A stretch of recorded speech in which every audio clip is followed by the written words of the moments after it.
when we set up studios in Oven Street, Brunswick, this gallery became a very prominent and important venue for all of the artists in the region. It's the hub, I guess, for all art activity here.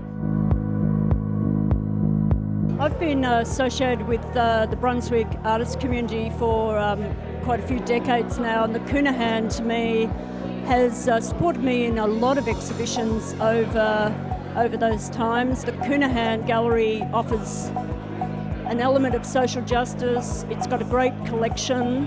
I've donated work to this art collection, and they've bought it in the 80s when I was part of the Red Letter Community Workshop here. So I feel I'm intricately linked with this gallery.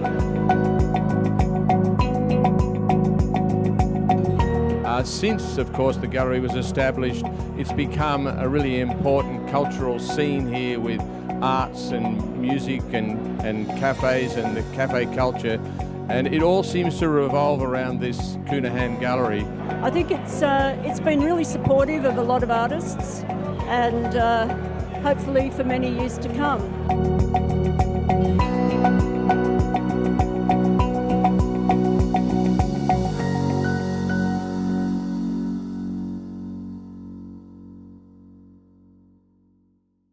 İsmim Cemal Akdeniz. Avustralya'ya 1974 yılında geldim ve ilk yerleştiğim bölge. Good evening, councillors, members of the gallery, and to our viewers live streaming tonight's meeting. My name is Councillor Natalie Aboud, and I am the Mayor of Milan City Council and the chairperson of tonight's council meeting. It is my pleasure to welcome you to the meeting. Our meeting is being held on the traditional country of the Wurundjeri people, and I wish to acknowledge them as traditional owners. I would also like to pay my respects to their elders, past, present and emerging, and the elders from other communities who may be here today. I acknowledge that currently many Aboriginal and Torres Strait Islander people call Moreland home. I also acknowledge the Aboriginal and Torres Strait Islander people never ceded sovereignty of their lands and have continuously cared for their country for over 60,000 years, as the world's oldest living culture. Members of the gallery, please note this council meeting is being recorded and web streamed live to council's website and Facebook. This recording will also be available as video on demand. Gallery attendees are advised that they will be recorded during the meeting. Councillors, a reminder that in line with the adopted councillor conduct principles as outlined in the Councillor Code of Conduct, councillors should ensure that they conduct themselves in the meeting with integrity, impartially exercise their responsibilities in the interest of the local community, and not improperly seek to confer or advantage any person. This behaviour will support principles for leadership and good governance that secures public confidence in the office of councillor. Members of the gallery, in the event of an emergency or disruption, we may be required to take action to ensure the safety of attendees. Please follow the directions issued by council staff and security officers. Thank you for your understanding and cooperation. Councillors and officers in attendance. I would like to introduce the other councillors in attendance tonight. Councillor Sue Bolton. Hi, how's it going? Councillor Helen Davidson. Good evening. Councillor Jessica Dorney. Evening. The Deputy Mayor, Councillor Mark Riley. Hello. Councillor Alia Farnley. Evening. Councillor Dale Martin. Councillor Lambros Tapanos. Good evening. And Councillor Oscar Yildiz JP.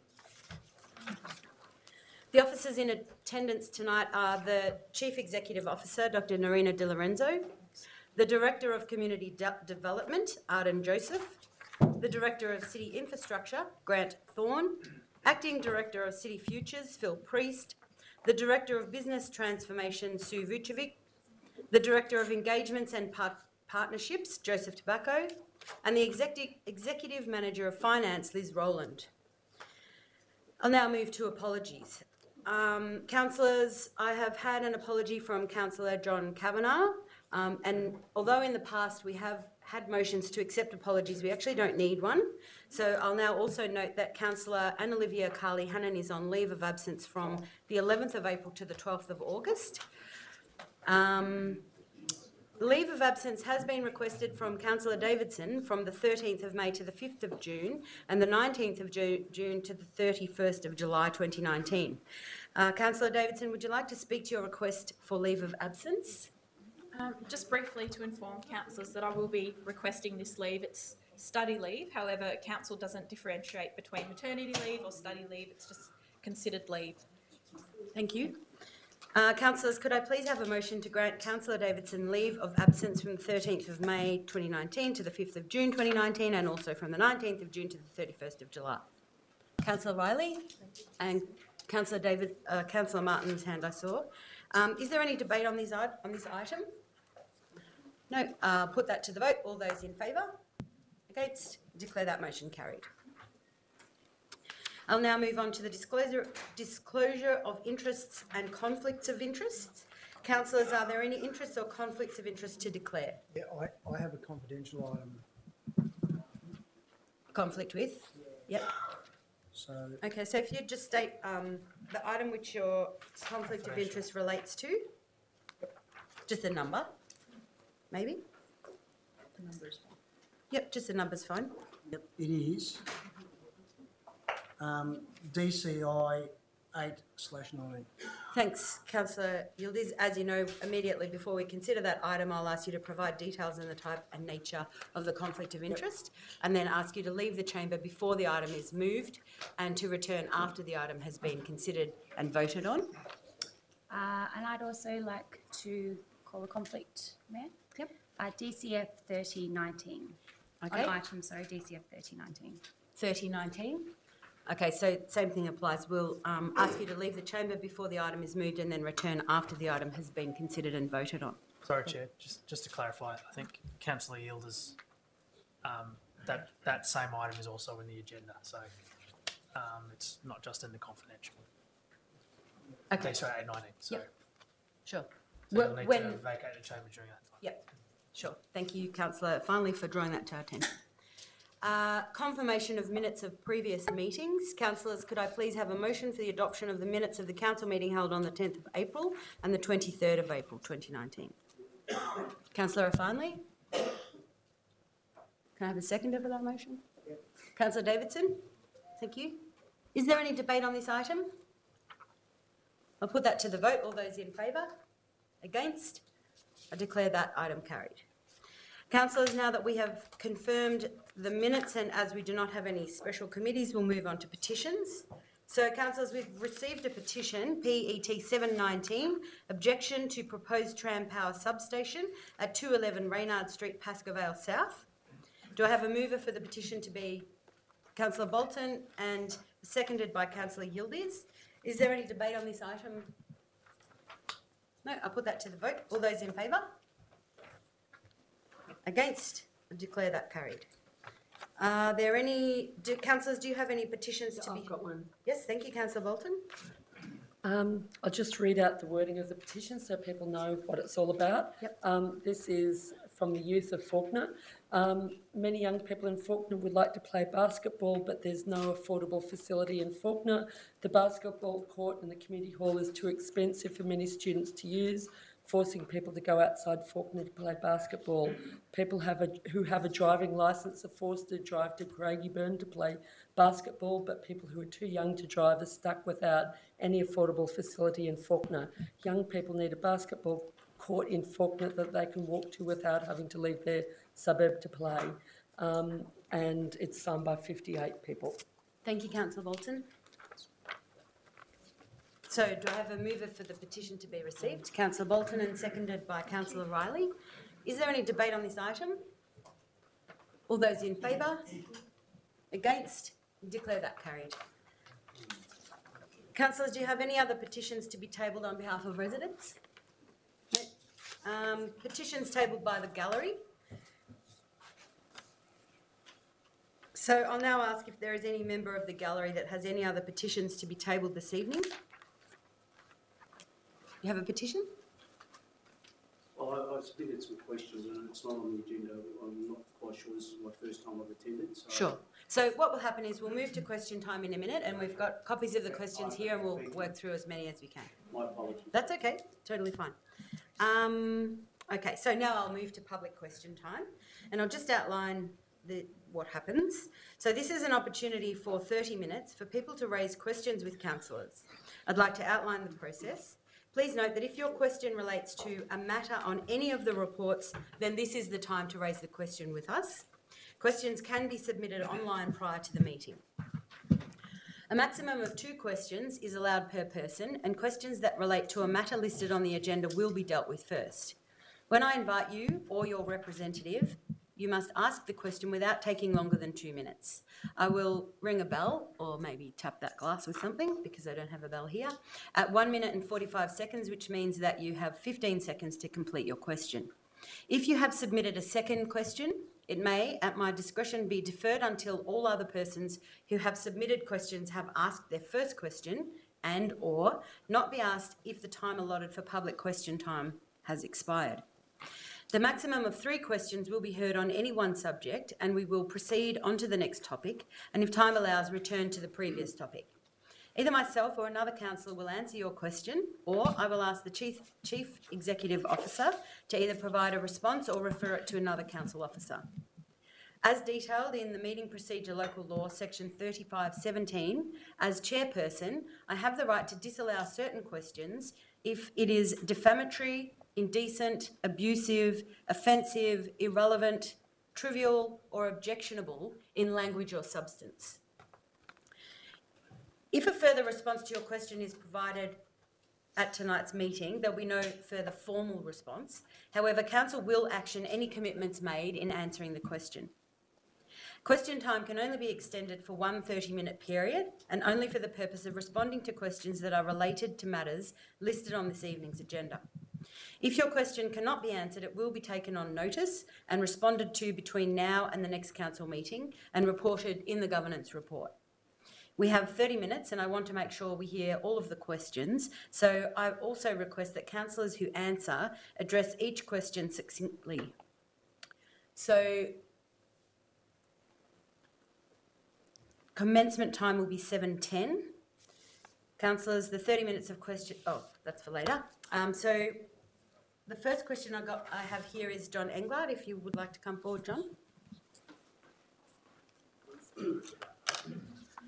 Thank you, Mayor and councillors.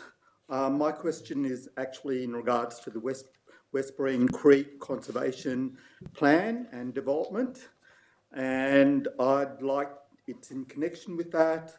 And the question is, at what stage is development of the biodiversity strategy at, given there are 36 threatened species found in Moreland, including along Westbreen Creek, including the growling grass frog, I believe.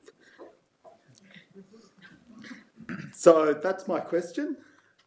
And I'd also like to note the UN report on the loss of biodiversity has stated we need transformational change in regards to addressing biodiversity loss, and that includes in places like Moreland. Thank you, John. We'll get an answer from Grant, please. Through the Mayor, thank you for your question, John. In regards to the biodiversity strategy, there's some funding included in the draft 2019/2020 budget, which is currently out for consultation. Bit of an ad there for those who wish to make a submission.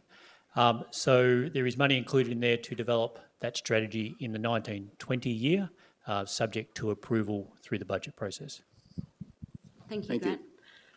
John, I just wanted to also add, some of us had a tour of Veolia and they had their dam audited by the EPA and discovered the growling grass frog is living there too. So that might please you to know. Tamara? Good evening, councillors, officers, Mayor, Deputy Mayor. My council relates to the silo item on the agenda, and I would just simply ask, could councillors consider, despite some recent backlash around this image, that this is just an image of a world leader showing love, empathy and sincerity in a time of need and putting that before her politics? And I would just ask you to consider that as this image is just a hug. It's a person giving someone a hug. Yep. Are there any councillors that would like to respond to the question? I'm happy to. Councillor Riley? I return the hug. And thank you for the question. I mean, I understand why you're asking it, because it's like, why would there be a controversy about this? And I think, Tamara, I'm not sure that I can speak on everyone's behalf, but I have a strong feeling there's going to be a lot of shared concern around this and share the same values that you have. And I hope that most Morelanders would do the same, because we need, at this time, the kind of conflicts, the kind of attacks on people, we need to be caring for, looking after each other. And I think holding hands or hugging and those kind of things are really important at this time. So I'm very impressed by the work that Brunswick does, the fundraising that happened. I was away on holidays, and before I had a chance to make a contribution, there was all this money coming to make this happen, and it's just fills me with awe and appreciation that people care to that point, that we can actually reach out across the Tasman in this way at this time. When we've been through similar situations, it's really important. So I just appreciate that. I think what you're asking is just a beautiful thing. Thank you. Thank you. Thank you, Councillor Riley. Councillor Bolton? Just a very brief thing. Maybe I've been hiding under a rock. I hadn't noticed that there was a backlash. But I also think, I mean, maybe there has been, but I also think there's a lot of community support for the proposal, and certainly the proposal comes from a very good place in terms of people in the community banding together for something positive. So, yeah. Thank you.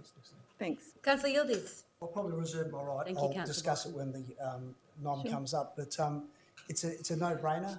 And I'm actually really surprised with the level of social media posts disagreeing with it, and even some of the posts were probably hinging on a bit of racism. I felt the same. There's a little hate speech in there. It's a shame. It's a disgrace, can I be honest? And even on 3AW, I couldn't believe the fact that Neil Mitchell was dealt that quite surprised. very I'm well. thinking, why are we even discussing this? Because it's pretty obvious that it's on private land. It is an incredible picture, and I was saying to some councillors before, if it was a nun hugging a woman who was wearing a hijab, wouldn't that be a fantastic photo? So we're about diversity. We're really about encouraging the faiths and various religions in this community to live together. It's going to be fantastic. So I'm hoping that councillors will vote for it and we'll get up unanimously. Thank you, Councillor. Thank you, Councillor Yildiz, and thank you for the question. Great, thanks. I nearly said Councillor Dolby. Nick Dolby?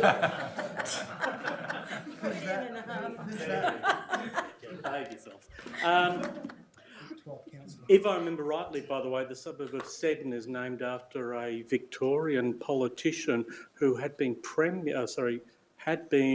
a premier in New Zealand before he came to Victoria. If I remember rightly. I'm asking questions about C3Z and more industrial land strategy. You've heard me say it before. We're losing industrial land. We're losing land that is used for industry. C3Z supposedly will keep it for manufacturing, etc., but industrial land is open to a wider variety of uses. We're losing those jobs, those sorts of jobs, the opportunity for those jobs in our suburbs. We are gradually creeping towards a dormitory suburb, a place where people sleep, shop and go to coffee shops. We had, in fact, throughout Moreland, we've had a situation where we've had a mixed land use. We've had, at the same time, we've had factories and farms, we've had houses and flats, we've had all sorts of things. Let's keep that diversity. Let's keep industrial land. Let's keep jobs for our children, but also let's keep industries so that our children don't have to visit faraway countries or the outskirts of the city to see people working hard at manual labour. Let's have industrial land in our suburb. C3Z is yes, it's a compromise, but I really do think we should be maintaining every scrap of our industrial land. The question is C3Z on the slide to making Moreland a dormitory suburb? Good question. Thank you. Bill? Thank you for your question, Nick, through the Mayor.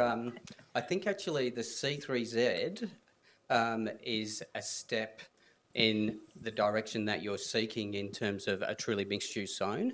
The proposal before Council tonight is to investigate the Commercial 3 zone as a new tool or a new zone within Victoria that will provide for that true mixed-use outcome, which will be a different outcome than what you see happening in a lot of the activity centres, where while the activity centres' aim is to provide for mixed use, a lot of what we see is predominantly residential buildings with a small amount of commercial at ground floor from what was previously a commercial site.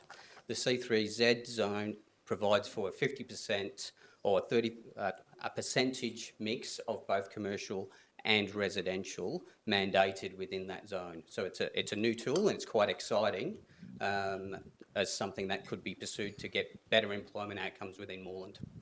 Thank you, Phil. Councillor Tapanos, sorry, I didn't see a hand. Thanks, Nick. I think all the council shares your concern, but a lot of this discussion and these decisions were made when we determined our land use strategy, our mill strategy, and there is housing pressures on our municipality, and we were very pleased to be able to preserve the two core industrial areas in Coburg and Brunswick, and that was a big priority for us, but we did quite successfully. But these areas, particularly around the activity centres, have been marked in that strategy as a transitional sort of zone to go into a commercial zone. So I guess that debate's already been had in a way about the industrial aspect of it, and these parcels of land have already been deemed to move into commercial. So it's just a matter of which commercial zone they are now placed in. Thank you, Councillor Tapanos. I'll now ask Michael Lennon to please come forward and ask the question.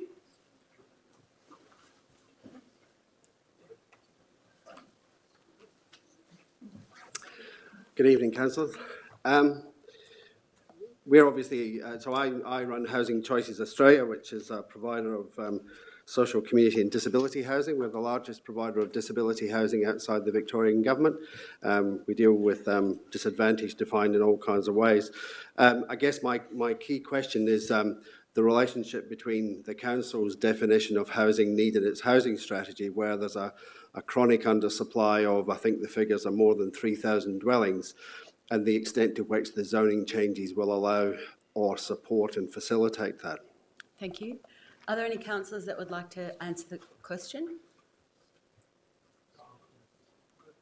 Phil, would you like to provide an answer? And Councillor Tapanos, if you need to speak, you can. Thank you, Michael, for the question. I've actually got a different question on the sheet here, which was, are we aware of how much, what the affordable housing needs are within Moreland? The research that Council has undertaken has demonstrated or confirmed that there is a significant need for affordable housing within Moreland that isn't being met, and that's why Council has pursued options of seeking to deliver a greater amount of affordable housing using both its own land and setting up Moreland Affordable Housing Limited as an entity to pursue those objectives within Moreland. Does that answer? That's just another bit of detail about are we aware of the amount of affordable housing that we have currently? So, sorry, my question is more about the relationship between zoning and the planning system and our ability to deliver, given the limitations of funding. Obviously, we have a circumstance in Victoria where we have the lowest proportion of social and public housing in any Australian city, and we have this massive need manifested in the street. So we're now, the planning system becomes incredibly important in defining our ability to fund, given that we're dealing with tenants on very low rents, and in our case, we work very closely with Nightingale in order to provide opportunities in the right locations and with the right kind of opportunities. So my question really is, in considering the zoning changes, are we confident that we are supporting and facilitating those kinds of non-market outcomes? We would love to have inclusionary zoning in Victoria to get better outcomes for affordable housing. As you know, we don't. Yes, indeed, we have seen some positive steps by the government in including a definition of affordable housing within the Planning Act here in Victoria, and encouraging or including an objective within the planning legislation or with Planning and Environment Act to encourage affordable housing. Yeah. There are a number of things that council are doing that can't go as far as including inclusionary zoning, but certainly encouraging through planning decisions, through planning assessments, the supply of greater amounts of affordable housing. Council recently adopted a design excellence scorecard that promotes affordable housing as a community benefit and encouraging those outcomes through planning decision making. Yeah. And so, Your Worship, the point I'm trying to get to is that in making decisions around zoning, the impact on values critically impacts on our ability to participate in schemes because of the effect on values and prices. And, Michael, I'm sorry, but I'll cut you off. I know that Councillor Tapanos wants to make a comment, but I just have to avoid a back and forth dialogue. Yes, I understand. It's a question answer. And Thank you. And it's great to have you at the council meeting, and no doubt it would be great to be working together on many projects into the future as well around affordable housing. I represent the South Ward of Moreland, which is Brunswick, and or the southern portion of Brunswick, and I can tell you that I feel that we do certainly need significantly more affordable housing options and public housing options indeed. So I think really what we need to look at is we wish we had inclusionary zoning, and I'm sure that is a matter for the state government into the future, but really the zones that we apply, and particularly the one that we have before us tonight, is one to consider. Certainly there are numerous objectives of council with its land use planning and the way it develops zones. And if we do have a zone which mandates 50% commercial, then is that going to make it more difficult for affordable housing developments within that zone? I certainly understand that and hear those concerns. Whenever we get a planning application, no doubt a developer needs to make a return, needs to make some money, and then it is a matter of priorities. So there are numerous community benefits, whether that is sustainable design and good quality outcomes, whether that is affordable housing, whether that is giving something back to the community as far as public realm, and all of these, or another one may be putting in more commercial space. So all of these community benefits need to compete, and if we do mandate councillors 50% affordable, 50% commercial space, then we are lessening our ability to negotiate for all of the other community benefits, in my view. So thank you for the question. I hope that gives you at least my answer to it. It does. Thank you, Councillor Tapanos. Councillor Bolton. I've got a question, sorry, just to be clear on what you're sort of putting forward. Are you worried that the adoption of this commercial 3 zone is going to make it impossible for housing associations to be able to create affordable housing? Is that what the substance of your question? That's the essence of it, So, Councillor Bolton. because it wasn't quite clear at the beginning. That's the essence of it.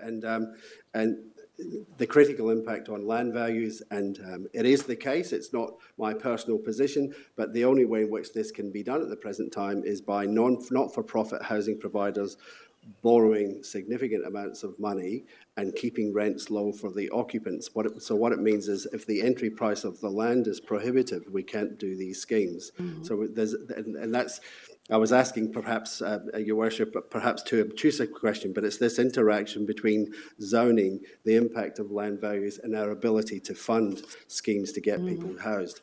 So specifically, that's what it's about. It's about ensuring that we can get at least 20% of affordable social housing into the mix in these zones. Thank you. Just for the gallery and anybody watching at home, even though that seemed like I said we're not engaging in a back and forth dialogue, Councillor Bolton actually asked a question of the questioner, which sort of changes the structure of the conversation, just to make it clear what was happening then. Thank you, Councillor Bolton. Jeremy McLeod has a question. Hi, Mayor, Deputy Mayor, Councillors. Yeah, I guess my question is really, again, about the C164 amendment, the change in zoning from C1Z to C3Z, and particularly on specific sites and on a specific site that's a transitional site.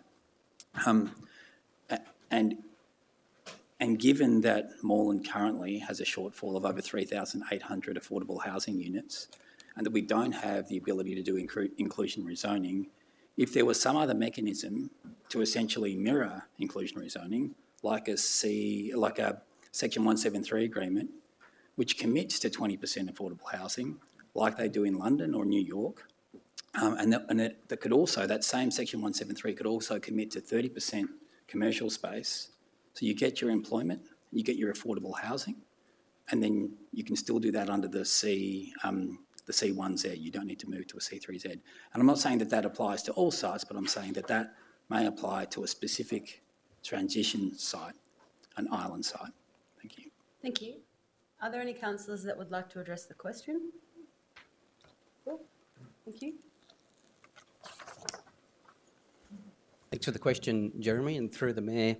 The report before Council tonight in relation to C164 does recommend that on the basis that the strategic driver for this amendment is to provide employment space rather than housing, that Council looks at the opportunity of the commercial 3 zone to give greater certainty of employment outcomes through that zone rather than a commercial 1 zone as was originally exhibited. There may be other opportunities that are put to Council that Council can consider around other community benefits with any planning application or any amendment that Council could consider. But the report before Council tonight is to look at a commercial 3 zone with a mixed use, both 50% residential and 50% commercial outcome. Thank you. Thank you. Stuart Fish. Good evening, councillors. My name is Stuart Fish. I run an organisation called Sequoia Property Group. We develop build-to-rent property of a very high environmental standard, sort of Nightingale to Nightingale plus, and started a bit before these fellas. The C158 panel report is actually where you dealt with the topic of the minimum employment force space requirement for Mills 2 sites, and that's where the ground plus first floor formulation comes from, the one that you now have in clause 21.03-2 of the Moreland planning scheme.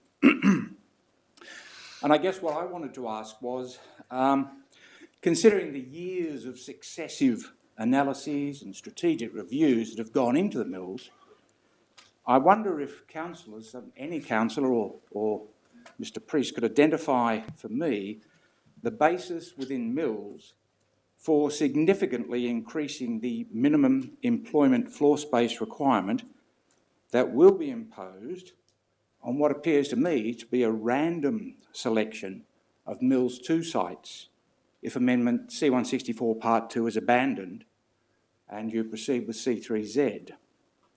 As proposed on tonight's agenda. Why are these sites being dealt with on a different basis to those in Mills Area 38 and indeed to the other 54% of Mills 2 sites in the Brunswick Activity Centre that have already been zoned C1Z? Thank you, Stuart. That's a very specific question. Are there any councillors that would like to have a crack at answering it? Bill? Thanks for the question, Stuart, and once again through the Mayor. So 3 parts to the question. The question in relation to the area that is Area 38 recommended to remain within the commercial 1 zone is on the basis of the expert reports recommending that for that particular precinct, the C3Z zone would not be a viable option. The reports that have been commissioned, though, do express that within the next 5-year window, which is as far out as those reports or that analysis was undertaken, within that 5-year window, other sites within the C164 area, secondary industrial area, would be viable for the commercial 3 zone. So there was once one particular area within the amendment that's recommended wouldn't be viable, the rest would be viable. So that's the explanation in relation to that. In relation to the other 54%, I think, as you pointed out in some of your previous submissions, there are sites that have already been rezoned to a commercial 1 zone on the basis that that was the zone that has been available up until now. The government has introduced the C3 zone because of the gaps of achieving a completely mixed-use zone that would provide for a percentage of commercial or a greater percentage of commercial employment land, rather than seeing land transferred to predominantly residential outcomes. So the other 54% have been zoned previously as commercial 1 because there was no other alternative. We now have an alternative, a new zone that Council's exploring, which forms the basis of a report before Council tonight. I think that answers all your questions. There's a second question that Stuart has. Shall we do that? That'd be great if I could. Thank you. Yeah, okay. Well, then fine, I suppose, if you want to take that view. Page 44 of the Echelon report in tonight, I think it's page 419 of your agenda, says that if the C3Z zoning is adopted as proposed, the mixed commercial residential development at 98 to 102 Albert Street, Brunswick, I happen to own that site, and you've kindly used as an example, thank you. It might be financially viable in 5 years if commercial rates of rent increase by 32% over that period, and if the building is approved at 6 stories, being 1 storey more than the preferred 17-metre height in the structure plan. Thank you for the extra story. Council is aware that the same 2 consultants, in a report to the Minister of Planning in May 2018, opined that a 50-50 mixed commercial residential zoning model was not viable in Brunswick and could only be made so if building heights are increased to 8 to 10 stories and commercial rental rates increased significantly, and that such a scenario carried significant uncertainty regarding the availability or the ability of the market to absorb the associated large volumes of commercial floor space. My question to all of the councillors is, how will you take account of these matters when you decide your position on approving this item, since I don't see anything in the agenda that looks at the last 5 years of commercial rental rates? I don't think they grew at 32%, and I don't see them doing that in the next 5 years.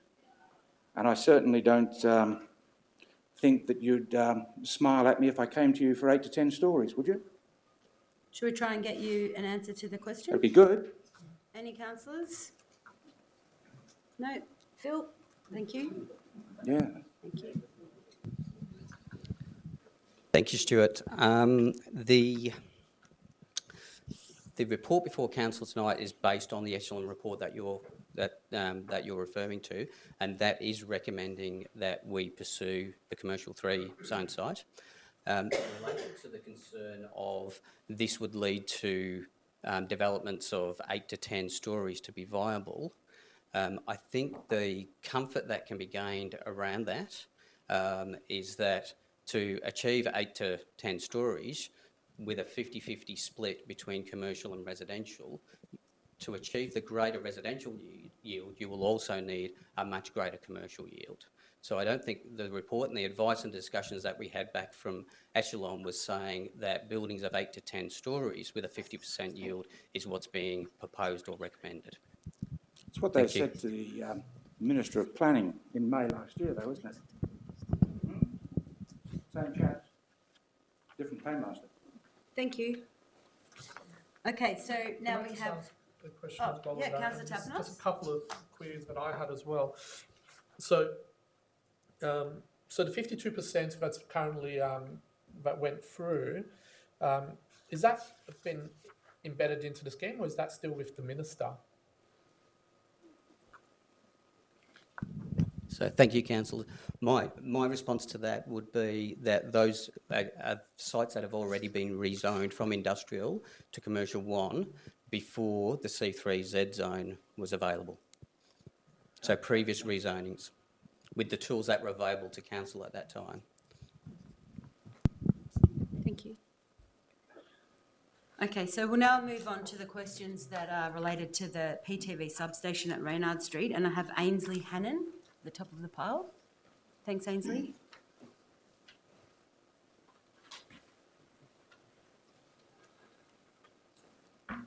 First of all, thank you for taking my question. But can I just check a procedural thing? I don't want to give a question if there's only 3 allowed on the topic. Are you going to extend? Actually, what I'll do is I'll get a motion to extend question time for another 30 minutes, and we should be able to fit the meeting. That would be great, because I think there's probably more people Councillor that are more Davidson? expert in this than me to ask a question. So Councillor Davidson and Councillor Yildiz have moved a motion to extend question time by 30 minutes. So I'll put that to the vote. All those in favour? Against, I declare that carried. Thank you, Anne. Thank you very much for that. So I live in Reynard Street, and I understand that Public Transport Victoria's preference for the substation is to be on the perimeter of Shores Reserve next to the existing substation. I also understand they approached council some time ago about this, and at the time, council said no to it. But that was before it was then decided by Public Transport Victoria to put it in the residential area, with its wall being only 20 centimetres from the bedrooms of the house next door to the proposed substation. So what I'm asking from council is now, what can council do to help find a resolution to this issue? Thank you, Ainsley. Are there any councillors that would like to? Councillor Bolton? I'd be happy to answer. I think the critical thing is that I actually think there's a whole lot of information about the substation that hasn't been publicly revealed by PTV. I also think it's crazy that PTV thought that putting a substation 20 centimetres away from someone's house was not going to create a community reaction and community worries. But I think at this point, and there's a motion on the agenda later on, but at this point, I think my personal feeling is that council needs to both seek information and also persuade the minister to put a stop to the project while we seek that information, so that then, once we have that information, then we can decide the next steps that we need to go, which might include also advocating for a change in planning laws about buffer zones and so forth. Thank you. Thank you, Councillor Bolton. Can I just make a quick comment? It really is a no-brainer, and if any of the councillors have actually gone and seen Carmel's house. Yes. And Sam's home, and met with their young son and seen where the bedroom window is, you can literally, that's got to poke your hand out and you can touch the wall. For PTV to even think that they would put something like that close to someone's house, I reckon it's contempt, it's a disgrace, and I wouldn't want it near my house. If that was my home, I'd sell up and leave. Why should they do that? So if PTV think that we're going to go away and the residents are just going to think, oh, well, tough, this is a fight that they will never have imagined, because it's a disgrace. And I welcome any of the councillors to go and see it. There is no house within 250 metres near a substation. Why would they put it 25 centimetres to someone's bedroom? It's because they can. It's because they think that this area is neglected, it's taken for granted. They would never do that in Baldwin. They'll never do that in somewhere in Port Phillip, but they can do it here because we have weak, gutless MPs that aren't willing to fight for you. Thank you, Councillor Yildiz. Thank you very much. I knew Moreland Council wouldn't just roll over to PTV. Thank you. Michael Callaghan.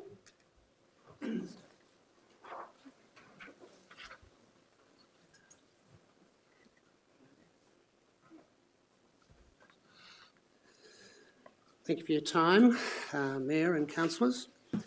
My questions are very succinct. Can council please inform us of the steps and the timeline that they are taking for the urgent resolution of this matter, the matter being the substation being built at 211 Reynard Street, And if council agree that the substation can go in the park or any other proposed site, what follow-up action will the council take to ensure that this proceeds, such as initiating urgent discussions with PTV? So we're looking at the council taking a lead here. PTV have already indicated in writing that they are happy to listen to other proposals, and we're seeking that the council take them up on that offer and initiate that discussion. Thank you, Michael. Councillors? I can answer that. He's asking more from the council perspective. Thank you. Thank you, Councillor Farnley. Good. I understand that tonight Councillor Abood and I believe Councillor Bolton are putting forward a motion for the council to adopt, and that will be to seek more information from PTV to actually get an understanding of why they've proposed what they've proposed, so then we can actually respond on our community's behalf, on council's behalf, and actually take action, because currently there's a lot of misinformation or there's lack of information. So we're seeking to actually engage PTV in a formal process to actually be able to put formal response. Thank you, Councillor Farnley. That debate will come later in the chamber. Sorry. There's a bit more to your question about timelines and so forth, which I think might need more specific answer. Thank you, Councillor Bolton. Sorry, just through the Mayor, I'll just give some clarity on possible timeframes. So the first thing is tonight, and if the motion is adopted, you'll see that part of it is actually about seeking to halt the project so that there is enough time to work through the rest of these steps. So there's no, you won't see any dates in the notice of motion because we're not sure of those, but the key thing is seeking to just hold off so that this piece of work can happen. I hope that gives you a bit of reassurance. And then if this is successful tonight, part of what we'll be doing is talking to PTV about being able to hold on or put a halt, and that will then let us plan out some timeframes. And we'll be happy to communicate that. I think that does give me some comfort, but my concerns are that PTV will commence construction. That could be tomorrow, as far as we know, and that's ball game over largely. So I think that this is an urgent matter. There are a lot of people that are also waiting to ask questions, so rather than engage in a dialogue, as I've kind of specified, I do want to move on to the next question, because I feel quite satisfied that the question was answered, and I suspect Councillor Bolton is also satisfied. Ruth? Good evening, everybody. My question is in relation to the same substation, and it's more in relation to perhaps suggesting that alternative locations are given to PTV, who seem to be open to considering alternative proposals. So my first comment really is about whether or not moving the substation to Shore Reserve or another alternative location is possible to ensure a safer buffer zone of 5 to 10 metres as per the WHO and APANSA guidelines in terms of EMF dissipation. The other option is to work towards having a substation in Shore Reserve and working with the heritage overlay options in order to participate in order to construct an alternative for PTV that the council's happy with as well. I also have a letter of support from the West Coburg Football Ground. Football club from the President David Glory that I'd like to submit as well, and he particularly refers to his dissatisfaction about the substation being at 211, and that they suggest is located alongside the current substation and placed nowhere near a resident or taxpayer's property. Can I submit that as a letter of support towards the substations subcommittee? So my particular question is in relation to whether or not council can inform us whether or not they can look at these alternatives in a real way and give them as options to PTV. Thank you, Ruth. Okay. Councillors?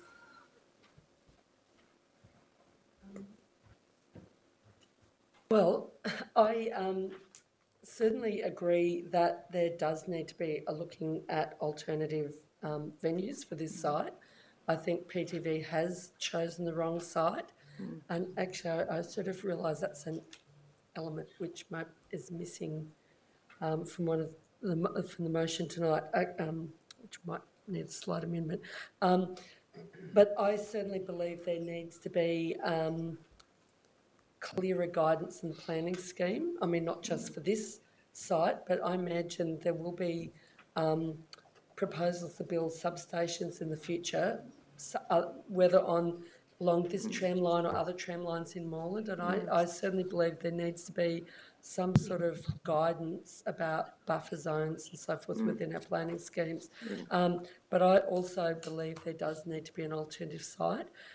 I was thinking that the motion that will be moved tonight, which is really about trying to gain a whole lot of information, including independent from the PTV, which I think is very important, that we get independent information from the PTV, would be, in a sense, a two-step process of also looking for an alternative site as well. And, council having discussion with the PTV along those lines. Okay. So when you say information, are you referring to some sort of analysis of EMFs, or are you looking at what do you mean by information from PTV? So, I mean, basically, we're talking about a report be prepared by an appropriately qualified practitioner that demonstrates the substation. This is sort of going into the motion a little bit, but basically an independent that council seek or commission a report by an independent practitioner about the level of EMFs, both readings before a substation is built, plus the likely readings once it's built, and that be peer reviewed. And this is without me reading out the entire motion right now. I might suggest also noise Thank you. as well. So, Ruth, we're going to get to the motion very soon, so you'll be able to hear everyone's and noise as well. Yeah, and noise as well. Yeah, that'd be great. Has anybody else got... Sorry, I won't take the floor. I was just wondering if there's anybody else who'd like to respond. No? Okay. Thank you. Thank you. I've been asked just to be conscious of the time that's being given to these questions, and I have Peter and Carmel who remain on this list, but I think that Carmel's question has certainly been answered by Councillor Yildiz. So, Peter, would you come forward and ask your question, please, and then... Good evening. As a community, we feel our voices are still not being heard and actively supported by the people appointed by us, the ratepayers, to be our representatives. We have not heard from Council since the last meeting in relation to the issues raised and the other matters taken offline. We have also written to each of you, inviting you to meet with the concerned residents as per the attached letter.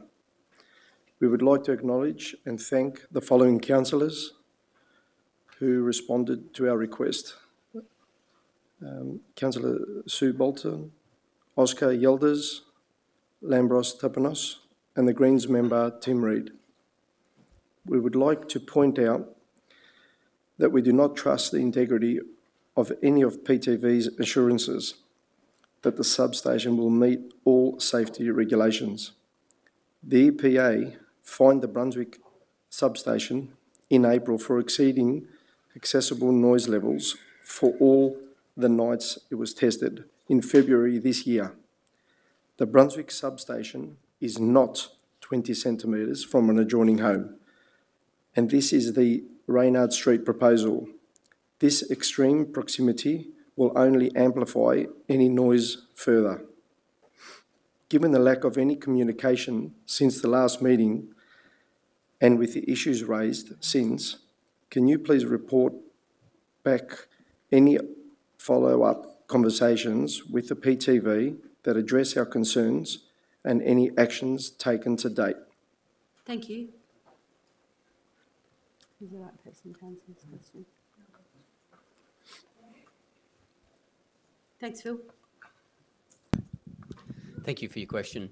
In relation to actions to date, there have been 2 letters sent by the Chief Executive Officer to the Chief Executive Officer of PTV seeking further information to address the concerns that have been raised by the community in relation to EMFs, in relation to noise, better design details of the separation distances, details of the equipment that would be within the building for the new substation. We have had 1 response to the first letter that was sent, and that was circulated to concerned members of the community. There has then been a further letter that was sent asking for the information to be provided as a matter of priority. We haven't had a further response from PTV to that last letter. We have, however, had a request for a meeting, and a meeting has been organised with the Chief Executive Officer to discuss the concerns that have been raised by the Milan community with Council. Okay. Just through the Mayor, I just wanted to add something a little bit to that. You'll see that in some of the discussion tonight, what the motion is looking to seek is some independent assessment, because that is a real core issue that I think was presented last month. So you can see some work has been done in terms of what kind of thing might we need to help understand independently what we're hearing. So that has also happened, and also very happy prior to that meeting. So we've been successful in getting a meeting, which is good. We would be really happy to hear also from you about the types of things that we want to make sure we're clear about. That'll be an opportunity to connect back up and for me to be able to pass that and to be, putting that on the table also. So we'll just continue using those means. But in the meantime, some of this, this proposal around independent study will also help get, quite an independent view as to what's really happening here. Hope that makes sense. Yep. Thank you. And I'd just like to add, from my perspective and my personal answer to your question about contact, is after the 2.5 hours that I spent, and a lot of that time was talking to you, Peter, to everyone at the consultation, and some subsequent contact afterwards, I think that the best that I could do is submit the notice of motion, and I felt like the conversations that I was having were leading to misinformation, and I think that that's continued to happen about what council can do. And I think that starting with the testing and asking PTV to put a hold on works until we can get some peer-reviewed independent testing done is one of the best things that I can come up with. But I've also, since you suggested the house block, well, the area of our council-owned Shore Reserve that looks like a house block was proposed, and having spoken to Tim Reid after he met with you guys, and I was well aware of the fact that he was meeting with you, I've heard that PTV would not move it to that particular space, and we had determined, which I've responded back to you, that particular space wouldn't be suitable anyway. So I'm hoping that what can happen is the combined notice of motion that Councillor Bolton and I have put together will go towards finding certainly some more clear information about the project and put a hold on it until we can work out what exactly the details are. Okay. Carmel, I have your question as well, if you'd like to ask it. I've got these to hand.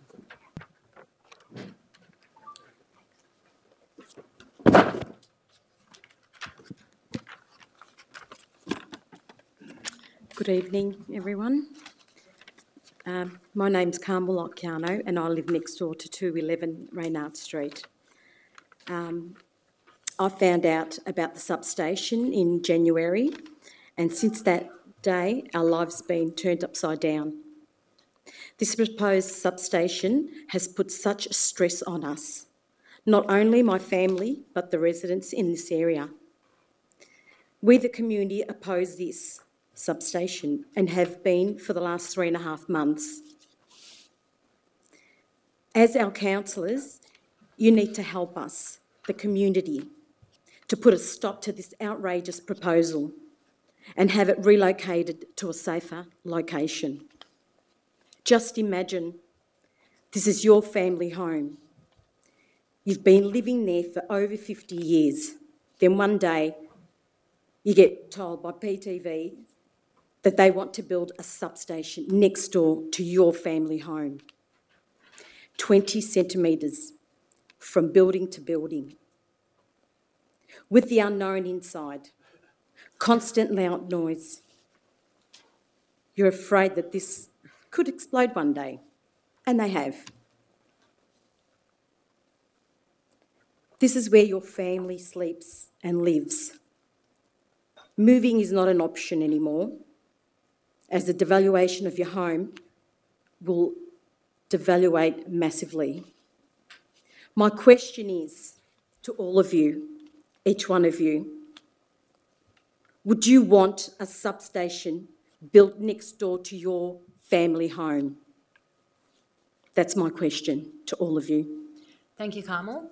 I want to say firstly that although it's not my own experience, I can see the amount of stress that it is putting on you and your family and the community, and I felt that when I came to the consultation, and I felt really frustrated by the consultation.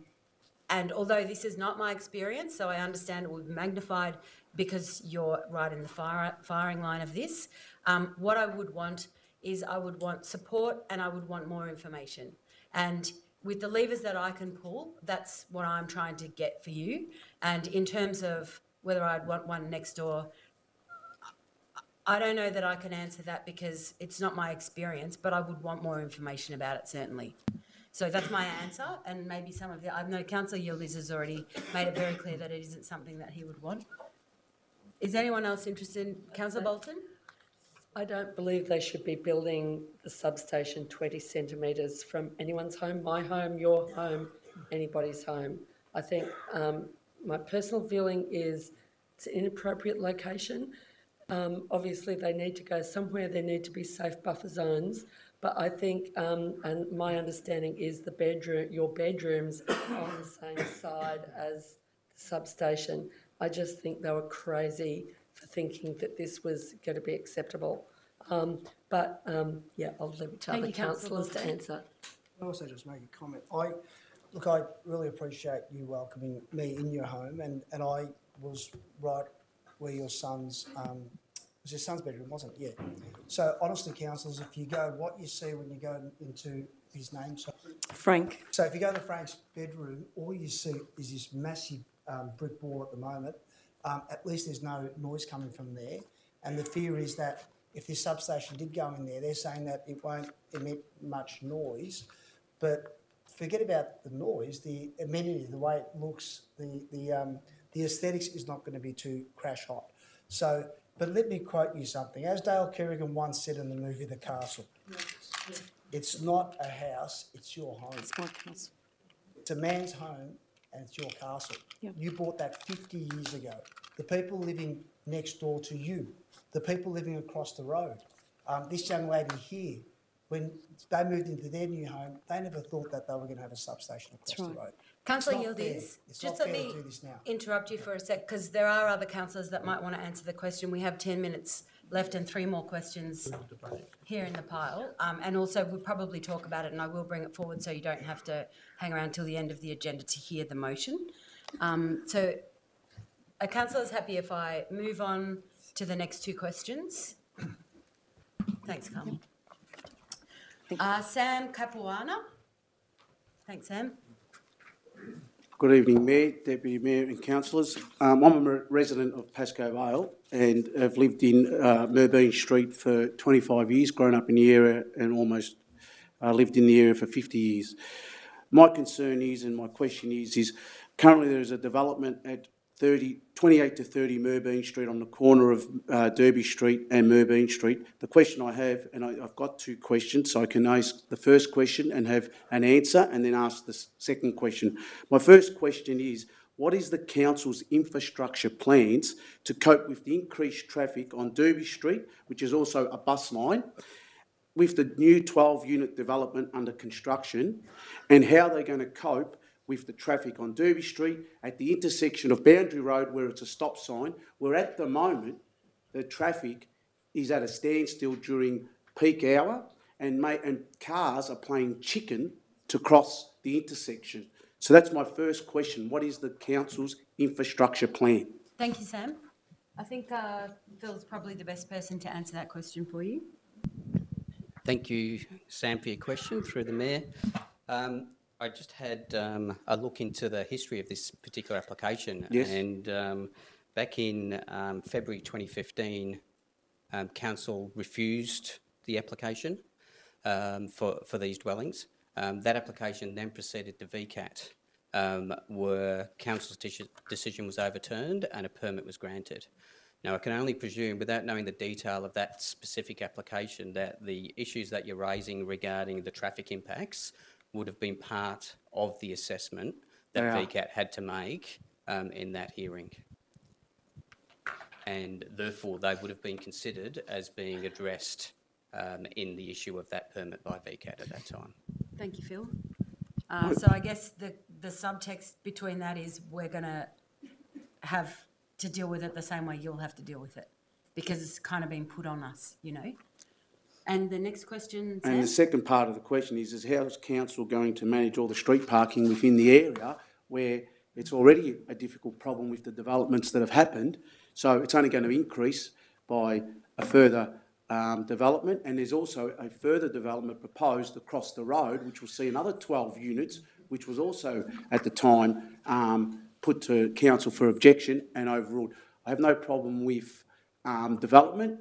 That's not the issue. It's what's the infrastructure plans to cope with that. Do we have to wait for a serious accident or someone to be injured, a child with the schools in the area injured because we're playing chicken to cross an intersection, which could easily be fixed with traffic lights, a roundabout, or a strategic planning of that nature? So they are my two questions. The second question. Thank you, Sam. So just before we move to Phil, I just wanted to let you know that as we've started to really address, not specifically in the area you're talking about, but in the city overall, issues that we have with traffic and parking, we're encouraging people to, engage with council about telling us what's happening on their streets, asking for parking restrictions, asking for, asking for ask the state government for pedestrian crossings. There are processes that we can engage with you to try and look at this stuff. But I wanted to let you know that coming here to talk about this is the first step towards resolving it, because we can't stop this sometimes by rejecting developments that we think will cause these problems, but we can probably work together to some degree to try and start to resolve them if that's within our grasp. So I'll ask Phil just maybe to formalise a better answer. Thanks again, Sam. I think the Mayor provided you with a very good answer, actually. To take an example, so the parking issues that you're raising, it is possible to approach council, to write to council and seek the imposition of parking restrictions on one side of the street or both sides of the street if that is becomes of a significant concern to the residents in that particular street.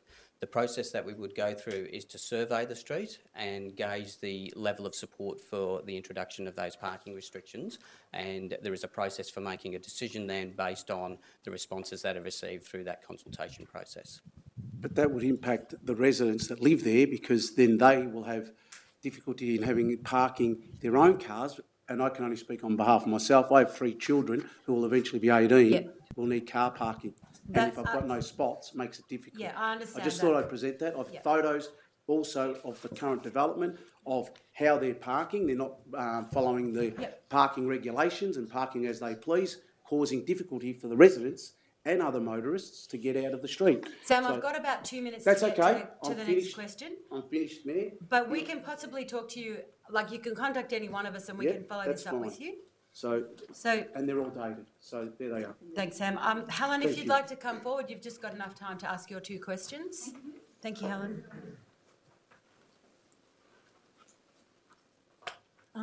Mayor and councillors, thank you. I've got a question relating to development, and particularly in relation, this one relates to the development near the Anstey station. As anybody who rides a bike or walks along there knows, there's been a detour from the bike path, and it's gone on and on and on, and it must have inconvenienced thousands of people for, every day. It seems like it's gone on for at least 6 to 8 to 10 months. It feels like a year to me.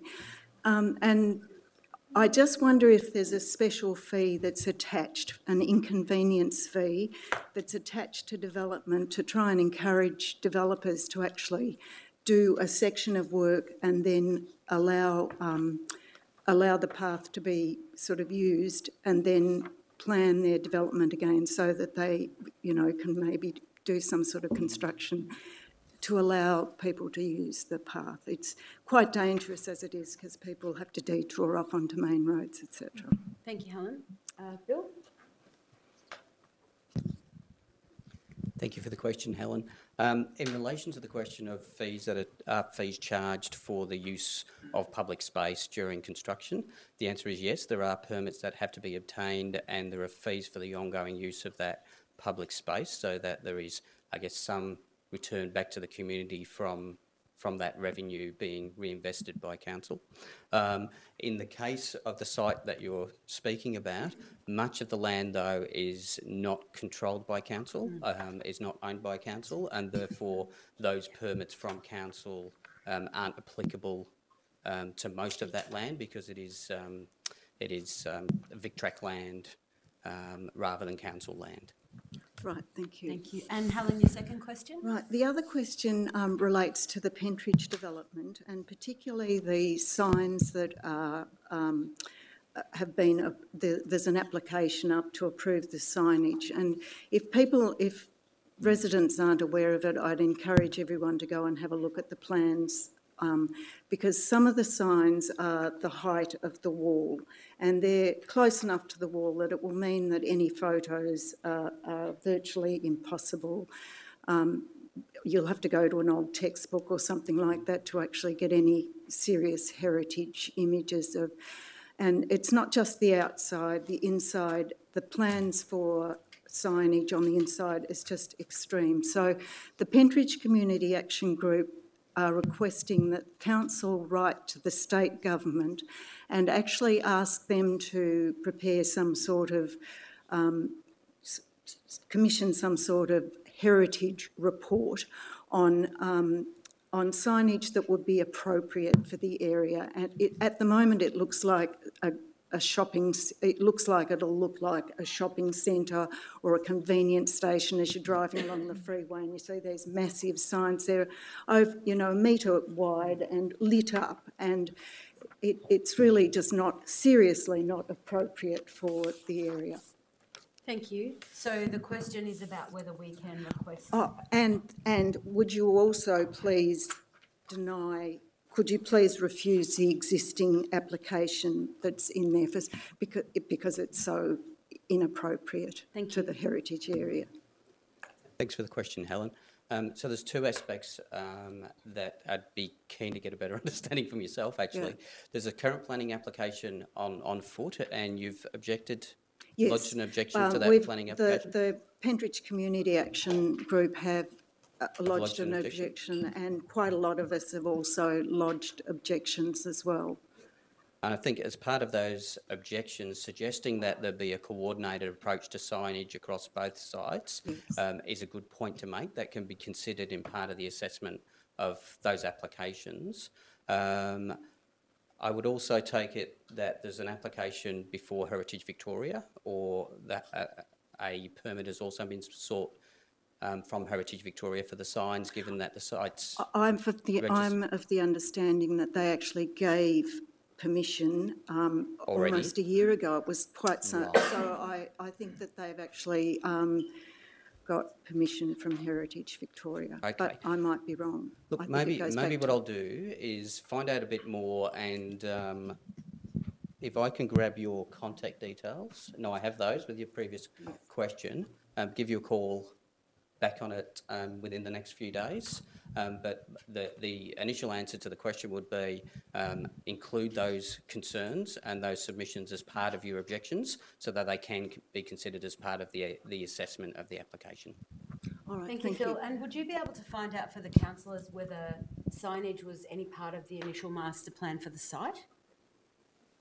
Do we know that? If we know that there were certain elements of the site were approved or scheduled, do we know if signage was part of that? There would have, within the initial master plans, there would have been consideration of signage and matters of signage. There'll be a level of detail, though, I think that would be coming forward in the final designs, but the master plan would also provide some guidance for the assessment of any signage applications. Okay. Would you like that information as well, Helen?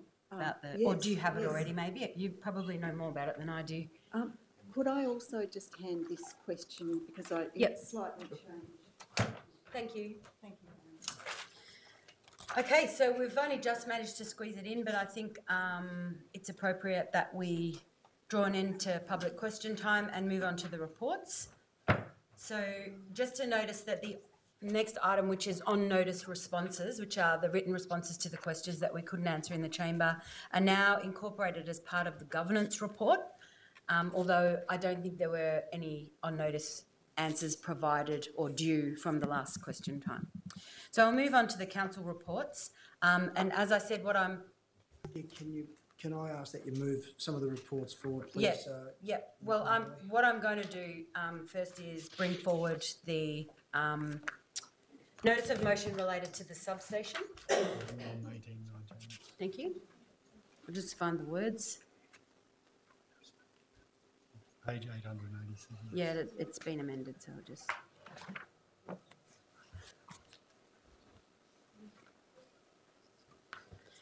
Okay, so what's happened is Councillor Bolton and I have amended our two motions so that it now reads that Council 1, write to the Honourable Minister for Public Transport, Melissa Horne, to request that in light of the safety concerns expressed by the community, A report be prepared by an appropriately qualified practitioner that demonstrates the substation will not result in a dangerous level of EMF in neighbouring dwellings.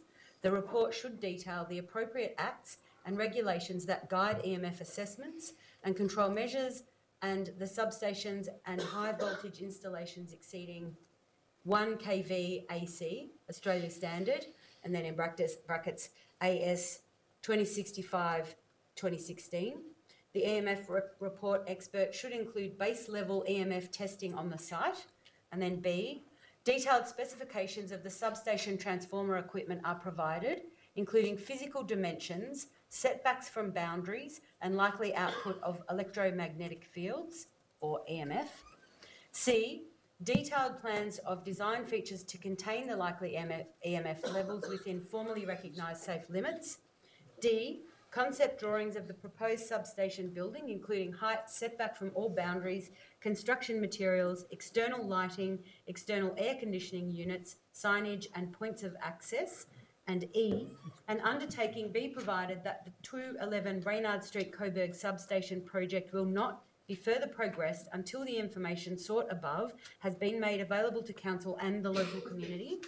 And then point 2, commission a peer review of the PTV supplied EMF emissions report and its findings from suitably qualified expert, including independent base level EMF testing of the site. The brief for the EMF peer review report must be informed by input from concerned members from the community. And 3, receives a future report detailing the results and conclusions of the EMF peer review report, independent base level testing, and the further information provided by the PTV. And finally, 4, write to the Australian Radiation Protection and Nuclear Safety Agency, also known as ARPANSA, to seek guidance about safe buffer zones of substations from houses. And I believe, Councillor Bolton, you're seconding the motion? I'd like to second that, but can I ask if you'd be happy to include an extra little component with it? Just to include noise. As part of it. That's no problem I've got a suggested wording. Not perfect, done on the run. So between, add an extra point F, or just before the bit about the undertaking be provided, have an extra point saying detailed information of noise emissions from the site. Yep, that's a great idea, thank you. Can I just ask a question? There is nothing in this NOM to suggest that we should also be asking for the removal of the substation from that site and potentially consider moving it to Shore Reserve. There's nothing in there. I mean, this is just, they're going to come back to you and give you the gobbledygook, but the substation's still going to stay where it is. Okay, so hang on a sec. Are you debating the motion? No, I'm saying, why wasn't there any mention at all in this? So are you asking to submit an amendment to the motion? Yes, to say, to consider moving the substation from that location. I thought that would be the number one item up there anyway. Okay, so can you please formalise the words for the amendment so that we can then, I expect it won't be suitable to me, I don't know about Councillor Bolton, but you'll need a seconder and we have to go through the debate. So for the Minister to consider the removal of the substation from 211 Reynard Street to Shore Reserve. Okay, so just give us a sec so we can catch up here. Can I suggest, Oscar, an alternative location rather than just in case there's some problems. Just a bit more open. Yep. As long as it's not there, that's fine. I support that. Okay. But I don't want to stick it next to someone else's house either. So So just through the Mayor, can we just get the words right? So basically what I've understood is that Councillor Yildiz would like to propose an amendment to this motion, and your amendment is? For the Minister to consider the removal of the substation from 211 Reynard Street to an alternative site. Okay. Are we able to put in brackets, not next to a residential property? Yep, so in brackets, not adjacent Non-residential site. to a residential property. Okay, got it. If the Mayor's, the mover is happy with that, I'm happy with that. Okay. The only issue that I have is that I don't think the Minister can change the location. Like, are you asking for the Minister to intervene? Basically, with PTV? Yeah. It's under her portfolio. I mean, I'm sure she can make a phone call to PTV and go, Find a different site. Find a different site. Not adjacent to a residential property. No. And maybe even, she could even suggest to PTV, if that was your house, would you like that next door to yours? I'm guessing the answer would be no. Okay, so this is why I circulated this, and, you know, I wish that this wasn't happening right now, but it's not the first time that, you know, it's a little bit of a wedge, we all do it. It's not satisfactory to me, but not because I want it to be next to 211 Reynard Street. It's much more complicated than that. So I'll ask you to get a seconder. Thank you, Councillor Tapanos. And then what we need to do is we need to debate this amendment, which is, bear with us, which is the point G, for the Minister, it's gone, it'll come back in a sec. For the Minister to consider the removal of the substation from 211 Reynard Street to an alternative site, not adjacent to a residential property. So, Councillor Yildiz, would you like to stand up and talk to that amendment? Probably relocation, because it's not currently there. Well, this is what was put and this is what I've rejected and you've seconded it, so this is what we're debating and then we'll just work through it. You can get up and debate it, Councillor. It was circulated a while ago. You've had time to do this work. I really don't think, look, again, I'm just disappointed that they've chosen this particular site, and I really don't believe that this would have happened in Moonee Valley, in other municipalities. So I'm just, and again, it goes back to what I was saying, and I do apologise. I was a bit angry before because it's just not fair, it's not good enough. It's not good enough to suggest others who may use Shore Reserve won't like the substation there. That I don't buy. It's not good enough to succumb to PTV's persistent demands and, to be honest, they're bullying you residents. It's not good enough to make this community beg and come to meeting after meeting to have the substation removed and for them to consistently send email after email and text message after text message not to get a response. It's not good enough to say to you, all you people that have come here tonight, that when you purchased your homes, that you were not aware one day in your Section 32 that you were going to have a substation next door to your home. If it's not good enough to have it next to our homes, and we're representing you, it's not good enough for you to have it next to your homes. So I believe that this will set precedent, not just for our municipality, but for other municipalities, to take note that this can happen to you too.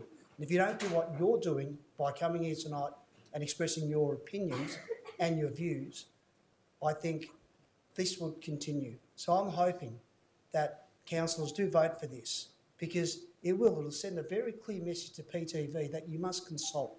You can't do what you did on Melville Road by sticking a smart tram stop there without consulting. Consulting doesn't mean holding one meeting for 15 minutes. Consulting means knocking on doors. Consulting doesn't mean sending letters to people's homes, not registered, but apparently you never received it. That is not good enough. Consultation process doesn't happen within a week. It happens within months. It happens with us also supporting that process. We're happy to open our doors for that to happen. We're happy for you to come in here and debate those issues. But I don't think a consultation process in this case ever happened. And if it did, we didn't know about it. We only found out about it once the site was purchased and that they were going to do this. So I'm asking councillors, please, if you haven't visited the site, I wish you had visited the site, because I think your empathy with this would probably change with your with your vote, I'm sure. But yeah, I think I've said enough, and I just want to congratulate you all for continuing to fight this. We need to fight for the better cause of not this community, but all the other communities. Thank you, Councillor Yildiz.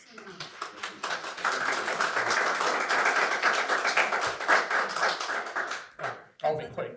Can I start by actually congratulating and acknowledging the work that the Mayor has done and Councillor Bolton in regards to the substantive motion, a very good one, a very detailed one, and a very good one in regards to getting the required information. But this, I don't feel, is contrary to anything in the substantive. If you just ignore the substantive and just look at the words on the board there, I'll ask you to consider whether you agree with that, whether you agree that we ask the Minister to consider an alternative non-residential site. And if the answer is yes, then you should support this amendment to incorporate that into our request. It is an easy one in my view. It is an issue that the Minister should be involved in. It's their department. It's not just, we shouldn't just be working with PTV, but we should be addressing our concerns directly to the Minister. If there is more thought that goes into this process, an alternative site could be found. There are many, I'm sure, that the residents would be willing to put forward and propose. So I think it is a good addition. I don't think it detracts, but only adds to the sentiments of the substantive motion. And I think it elevates it to a level that is really going to tell PTV that we are serious about this issue. So I think it's something we should support and continue this fight, because we are only at the beginning, unfortunately, of this fight, and we need to make sure that the Minister knows that we're not happy. So this is a good inclusion for me. Thank you, Councillor Tapanos.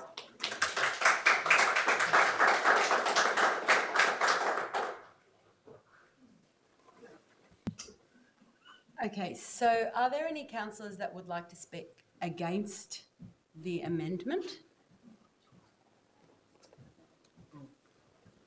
I'm going to speak against it, but I'm not actually, I only just want to speak in terms of the forms of the words, because I'm quite supportive of this if you were to drop out the bit in the brackets. And the reason why I'm saying that is because I'm very concerned about the issue, and I appreciate all the work that Councillor Bolton and Councillor Abood have put into this. And this in some ways does detract from the main issues of getting extra information and getting the science and the facts. I've got an image here of a property. There's at least half a dozen of these in our city where they have a substation next to a house. They are all throughout our city. So the reason why, I'm not saying that's okay. I don't know what the science is. I don't know what that family's like, whether they've turned into some sort of blog or monster, and perhaps I shouldn't say that, but if they've actually had any ill health from it. But they do exist. I'm more than interested in seeing alternative sites be considered. I just want it to be, the emphasis to be put on the science and the risk and so on, and the fact that it needs to be moved, I'm more than happy to be considered. I'm just not sure that it needs to stay that's not next to a residential property when we've got a number of substations that are next to residential properties. So I'm just sort of putting that down as a fact, that's all. I'm not, in a way I'm speaking against it, but I'm also speaking for it. Okay. Councillor Bolton, in favour? I'd like to speak in favour of this. It was in my original resolution, which was on the agenda, but in the interest of having a composite motion, and I was thinking of maybe a two-step process when the information came back, then putting something along these lines. But in some ways, actually, it is better to say this up front as part of the motion. I think this is not in contradiction with the rest of the motion, and I think the rest of the motion to try and seek this information is really important, because it's important for residents on Reynard Street who are facing this problem right now, and any other resident in Moreland or anywhere else who might confront this issue with PTV as well, because I think I don't like the way in which PTV has handled this whole situation. Firstly, just buying the property and then announcing the substation without any prior information to residents, but also then not, council having to extract little tiny morsels of information bit by bit from PTV, and council doesn't have the full story. And so I think we do, we need the rest of the resolution, because we need that information in terms of trying to work out safe, what is safe in terms of substations in the future and what the buffer zone should be. And so I just think PTV has behaved outrageously, and I do think the substation needs to be relocated. It's absolutely too close where it is now. There's no way. This site the PTV has bought is literally only 5 metres across, and then it's 20 centimetres from not only the wall of the next door house, but the bedrooms of the next door house. So it's totally inappropriate site. So I think that's pretty clear that it should be relocated. But this is not in contradiction with the rest of the motion, and I think this just adds to the motion and gives it a bit more strength.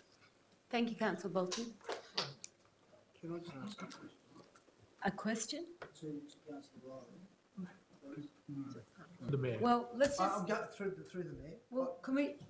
Okay, you're speaking against... Oh, okay, go ahead. Just remind councillors that we are in a meeting still. Thank you.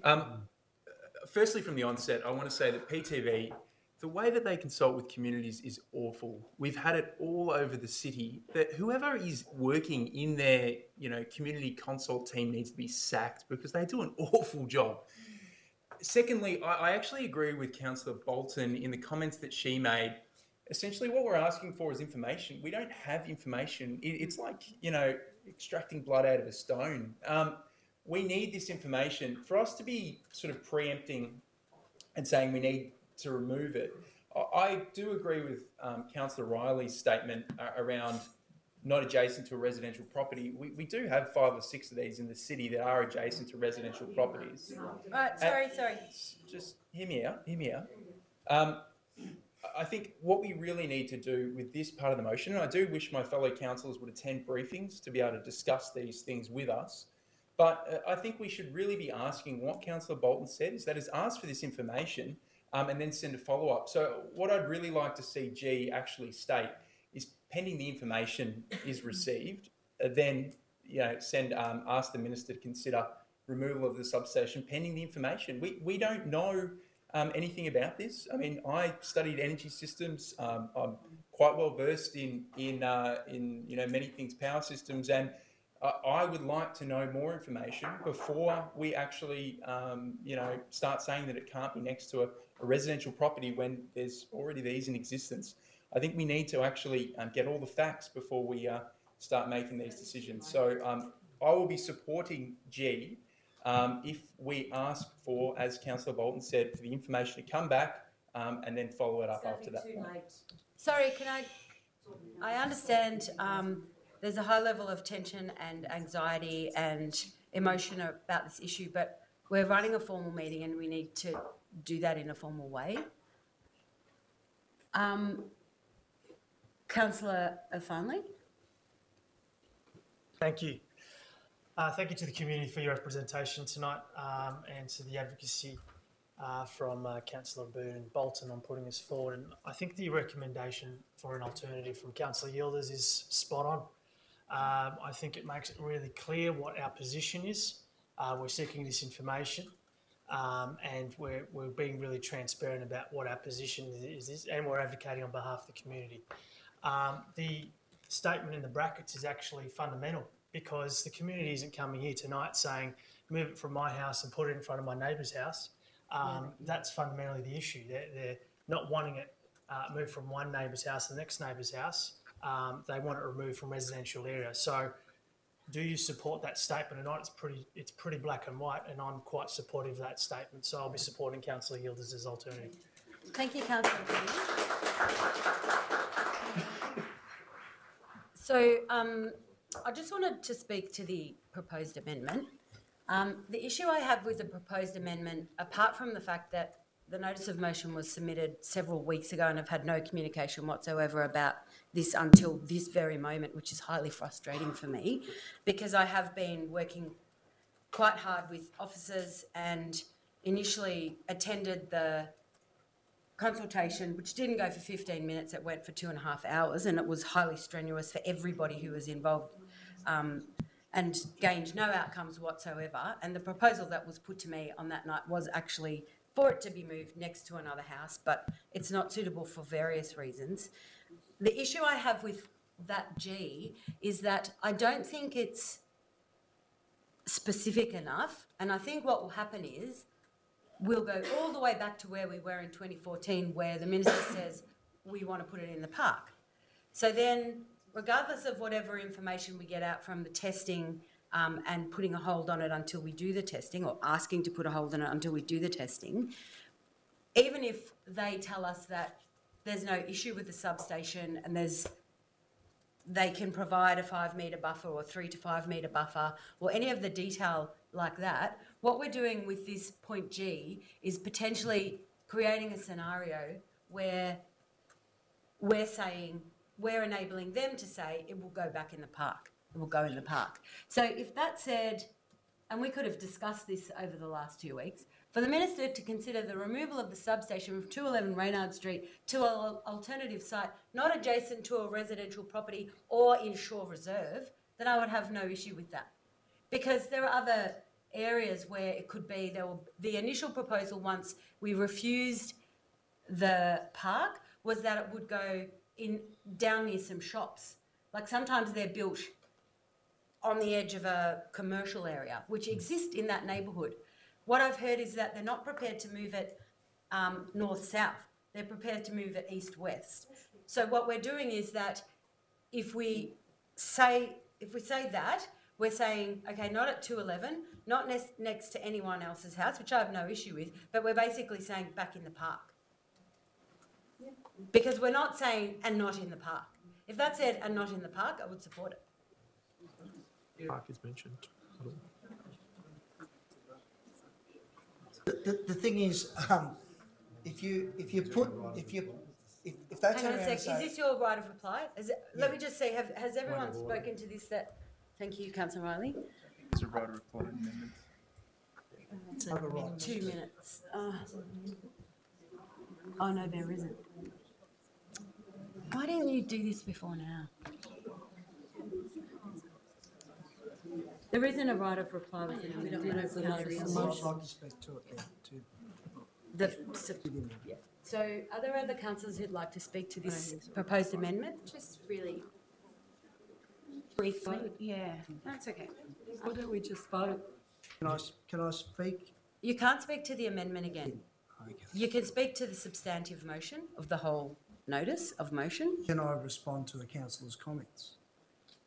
No, because you don't have the right of reply on a proposed amendment. This is why speaking about it in the last 2 weeks would have been great. So I'm just going to put it to the vote. I'm going to put the amendment to the vote. All those in favour? Against? I declare the amendment lost.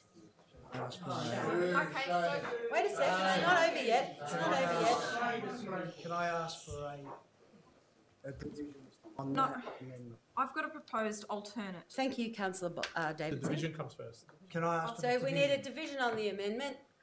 All those in favour? Councillors Yildiz, Tapanos, Farnley and Bolton?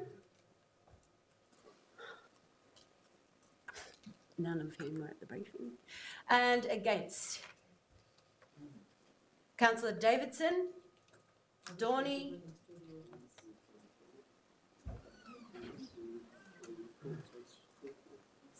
Riley, Abood and Martin. Councillor Davidson, you had a proposed amendment to the notice of motion. I think that everyone in this room is supportive of your plight, okay? And that may eventuate through the following discussion that we have and the original motion that we vote on. So I heard a lot of people calling out shame and boo, and that's not the case. The alternate motion that wasn't put just in this, and this is about trying to move forward strategically so that we can speak to these stakeholders with enough backing so that we are in the best position no matter what they turn around and say. So the alternate motion that I would put forward is to retain G, but then to have in those brackets not adjacent to a residential property and not within Shore Reserve. And I believe that if we put that to the vote, it may be a middle ground to get this motion up, the specific part that the residents here want, that we can put as a strategic point to the Minister. As the mover of the notice of motion, I'm happy with that amendment, proposed amendment. Councillor Bolton? Ask a question? Yep. I sort of feel, I'm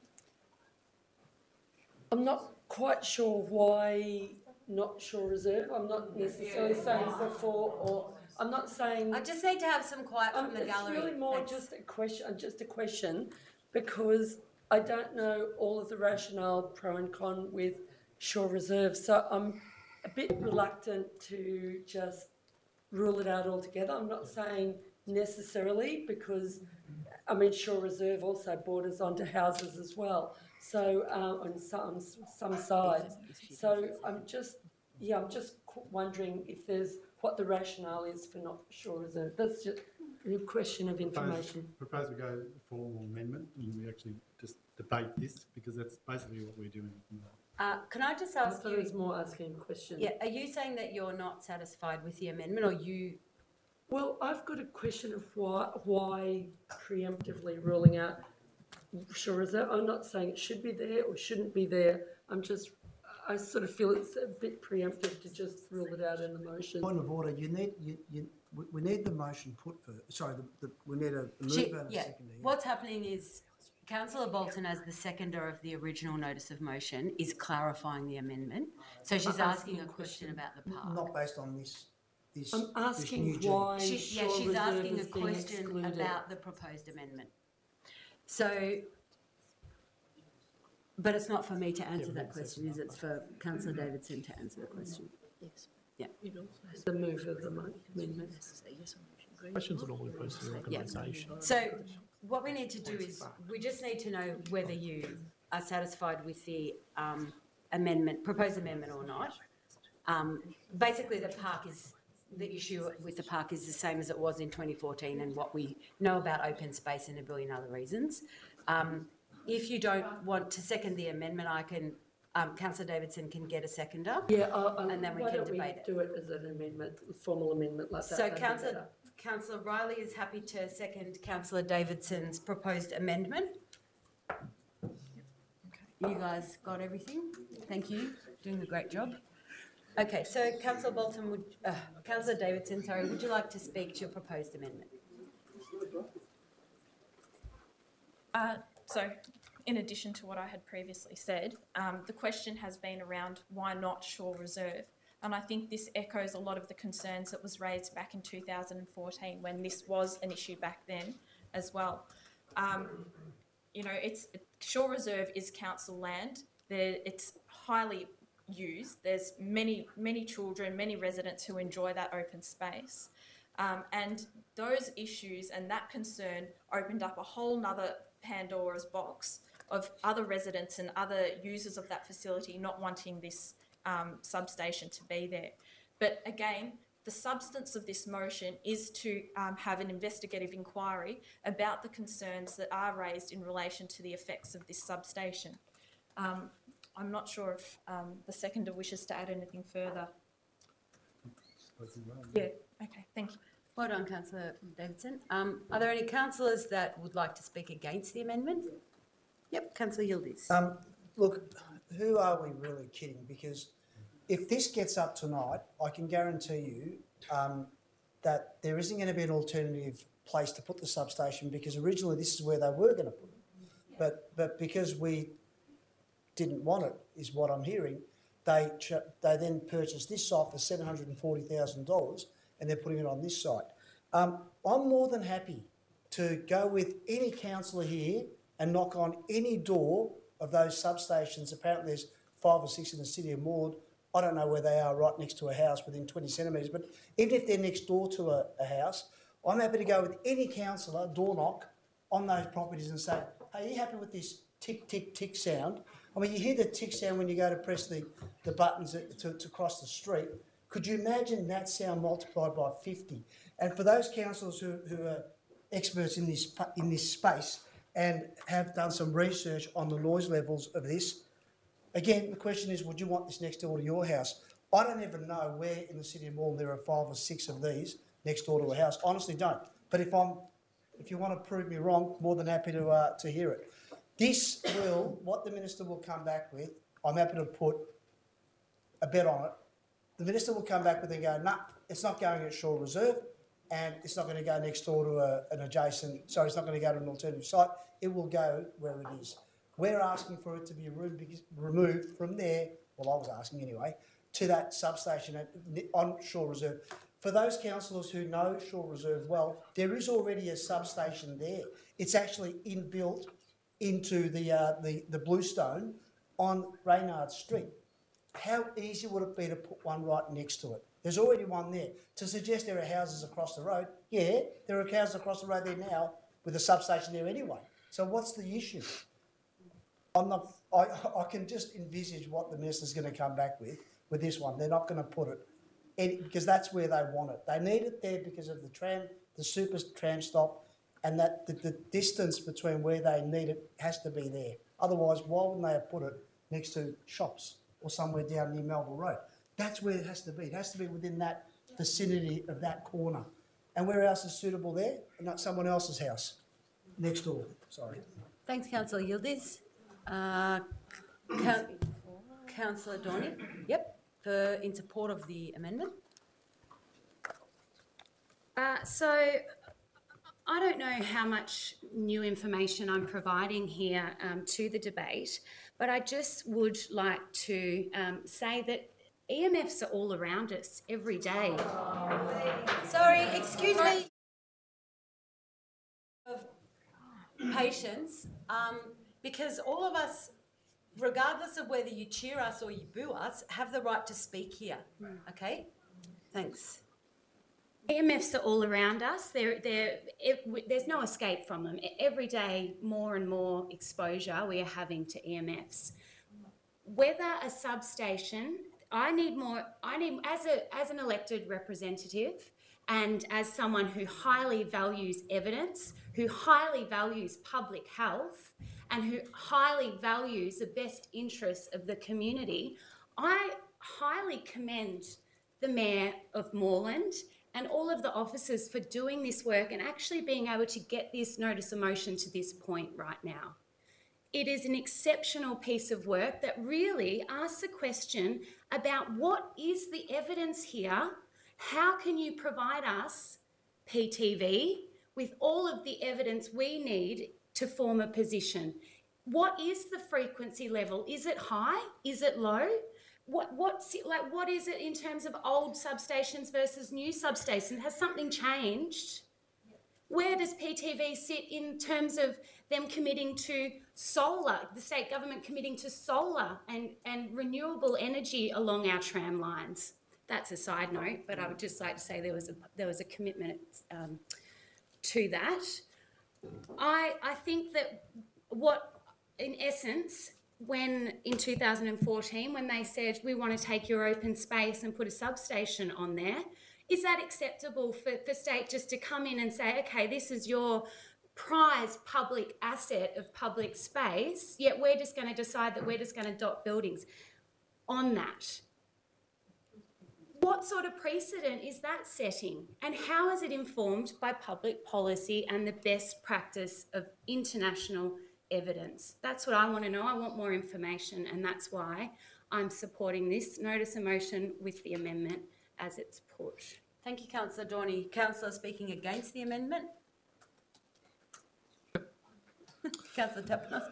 Yeah, look, I mean, it'd be great to actually have the letter to the Minister. That's really what I wanted to see out of tonight. I don't know why we've gone to the details of mentioning a specific site.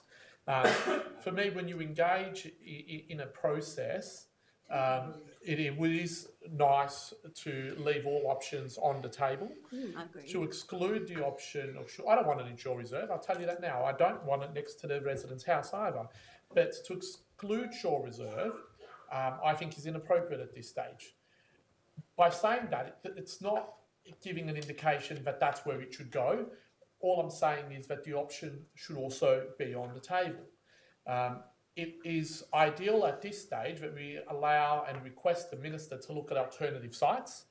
By saying you look at alternative sites but not our sites, I think that the Minister will look at this and say, well, you know, why aren't all options on the table?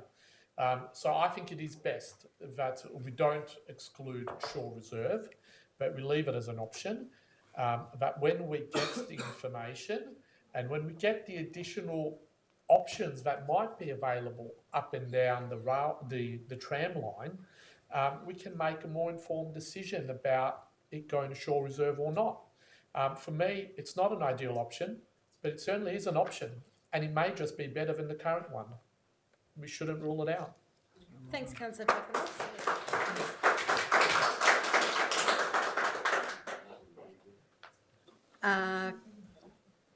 Councillor Riley, you haven't spoken to the motion, to the amendment, proposed amendment, sorry. Thank you.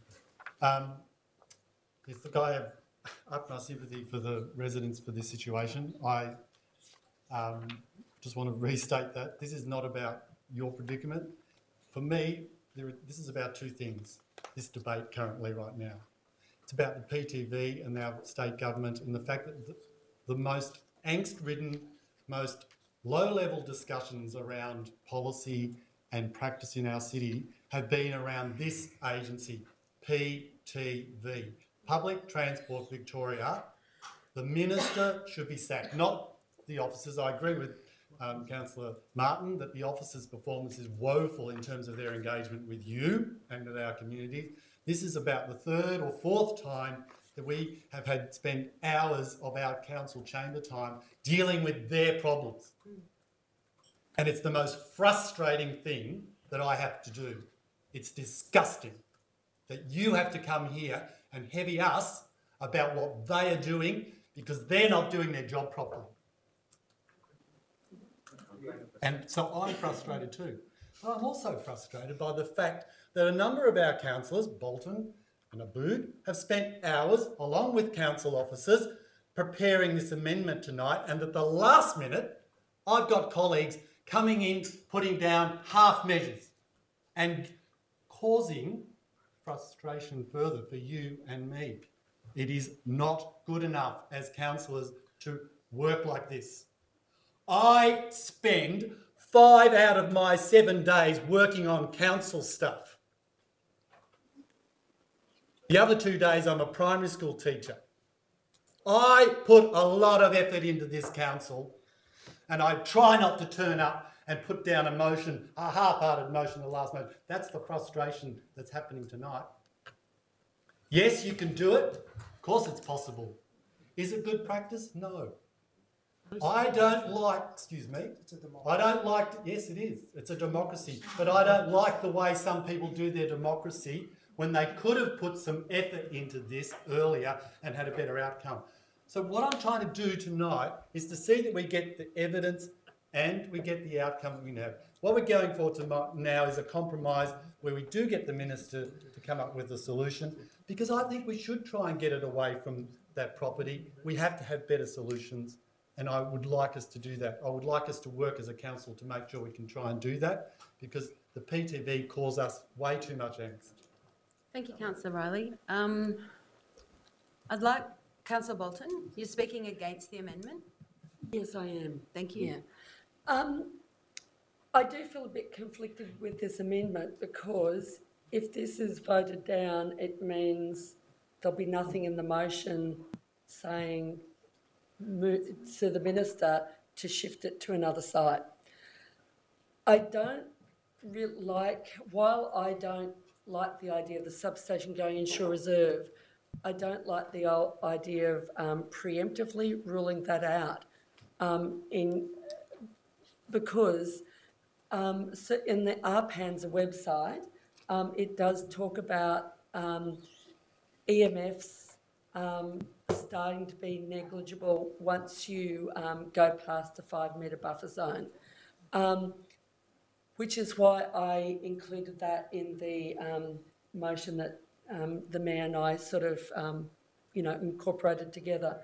It's not entirely true that the idea of relocation is news to people at the last minute, because my initial notice of motion, which has been on the council website and was submitted 2 weeks ago, called for relocation to a more suitable site with a 5 metre buffer zone. But because we also needed to get extra information from an independent expert that's not part of the PDV, I'd started to be convinced of a 2-step process, but it isn't an entirely new thing for council to consider relocation. But I do feel that Councillor Yildiz is right by including that extra bit of not within Shore Reserve. It just means that probably they're just going to not consider any relocation.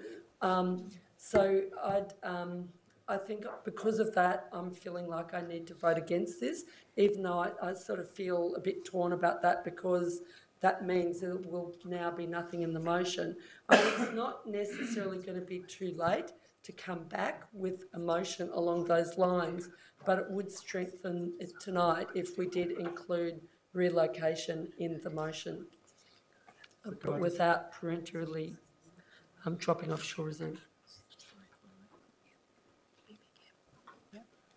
So, I just want to foreshadow or just make a suggestion in the way to deal with this is that we actually take out the bracket bit and just vote on everything before the brackets and just remove that from the discussion.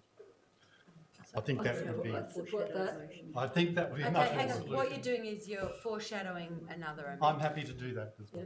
Okay. This is fine. Okay, so I think the best, Councillor Martin. That's all right. No, wait.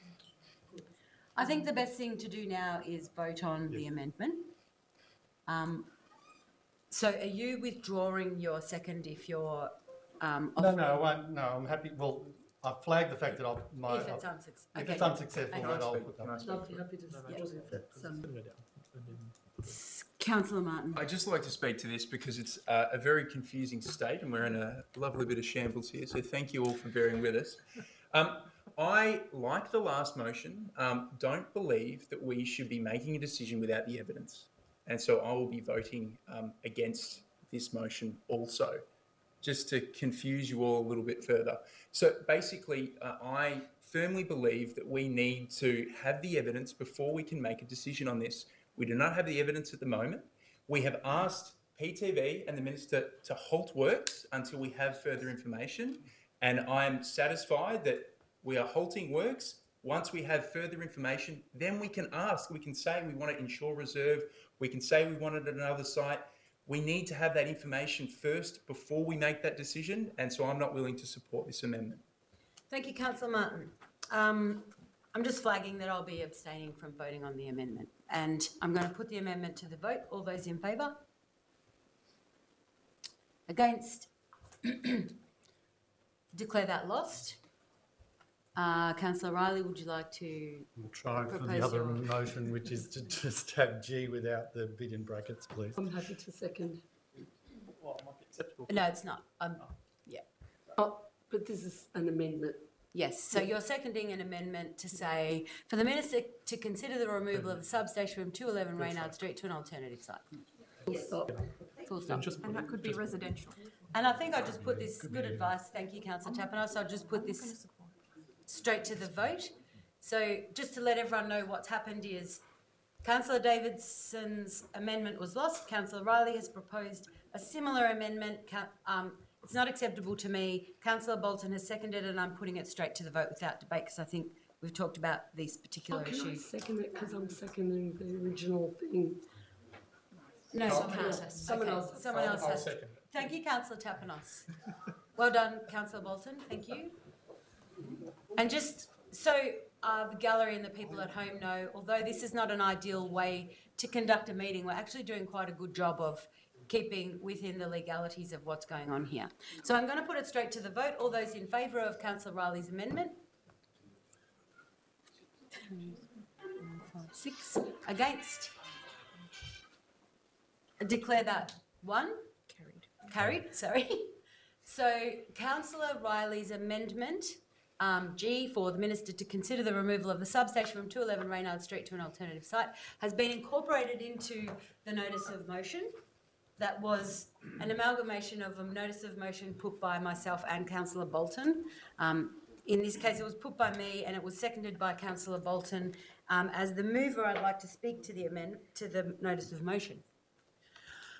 Okay, so I'd like to thank councillor officers, especially Craig Griffiths, who really helped me to determine, well, first of all, to navigate the consultation, which was treacherous, to say the very least, for everyone, not just for me. I think it was probably least treacherous for me, but it was a horrible thing for everyone to have to go through, and no answers came out of that consultation, literally not a single answer. All that came out were more questions. I think that what the notice of motion aims to do is find out some more answers about what we're expecting to see here. I'm very dubious about the point G, even though it's been incorporated, because if PTV come to us and say that they want to put the substation back in the park, we're going to have this fight again with a lot more people. And I think what would be really good is if we could have some legitimate information, technical information, and a design that shows us, and I don't mean the aesthetics, because the drawings I've seen of the aesthetics to me look fantastic, and in terms of the way the thing looks, I would have no issue living next door to it. But we need to hear about the actual technical design of the thing, the noise it makes, what the air conditioners are going to sound like, how far away the actual bit that radiates the emissions is going to be from Carmel's son's bedroom. And these are the bits that are very important for us to know.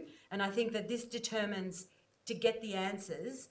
And I'm very sorry that this situation has been put upon me. I'm sorry for myself, but also more importantly for the residents who live in the city who've had to deal with this situation. This started long before I was a councillor, which is pretty obscene really, considering that it's still not resolved. And the people who are the major players in this are not in the room, which is highly frustrating. And so I'm hoping this will get some answers that I think we really need to have that we haven't got so far. And I'm hoping councillors will support the notice of motion. Can I ask the motion be put? Yeah. Yes. So we need to vote on whether the motion would be put. All those in favour of the motion being put? Yep. Against? Declare that carried. I'll now put the motion to the vote. All those in favour? Against? I'd like that recorded as unanimous, please.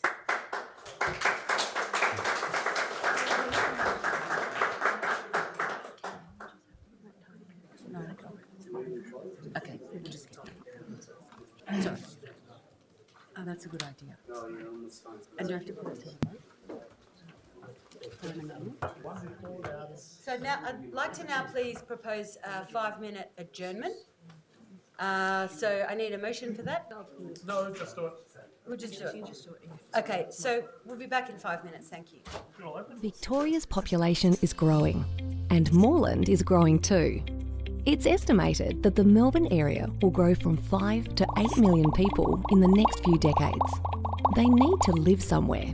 Some will choose to live here in Moreland. It's a great place to live. Moreland Council knows the challenges and opportunities that this increase in population brings. With 43,000 more people living here by 2036, there are important things to consider, plan for and act on. Things like housing, transport, our open spaces, and managing the impacts of construction activity.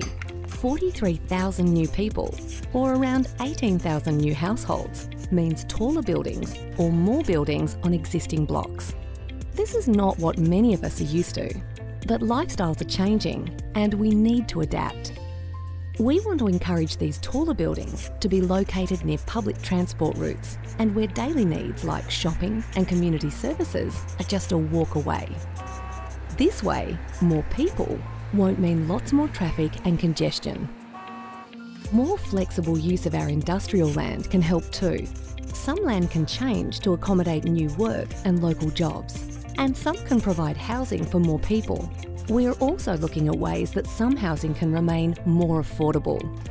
Council is actively buying property to improve and purchase new parks and open spaces for all residents to enjoy. This is about thoughtful planning for a great future for everyone. The things we love, the vibrant and thriving shopping areas, our great heritage areas, will still be here. But changes need to happen. We want to make sure that any development is of high quality and improves livability. So we're making decisions based on research, data, world's best practice and consultation with the community. Together, we can continue to make Moreland a great place to live for our long-term residents, our new arrivals and for those who'd like to live here in the future. Moreland, one community, proudly diverse.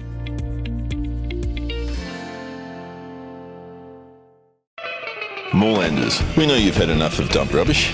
It's messy, disruptive, unsafe, and it's illegal. Yes, dumping rubbish is illegal. Last year it cost Moreland more than $1 million to pick up illegally dumped rubbish. We're using up your money and our resources every time we pick up this garbage. It's the duty of every good citizen of Moreland to report rubbish dumpers.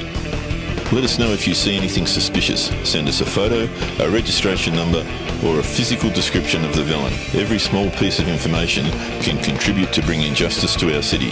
And as for the dumpers, know this. With the help of our community, we will find you and we will prosecute you. So the Eco House was a normal suburban house. It was going to be demolished, but instead we moved it to series, and now people can visit and find out how to make their lives more sustainably. So recently we renovated the Eco House to be fully electrical. By being entirely electrical, we can power our whole house with solar power and other forms of renewable power. We've installed heat pumps for heating and cooling. We've got a lot of really good insulation and a new electric car. We've got really good seals around all the doors and windows, rainwater collection for our garden, a battery to store solar power.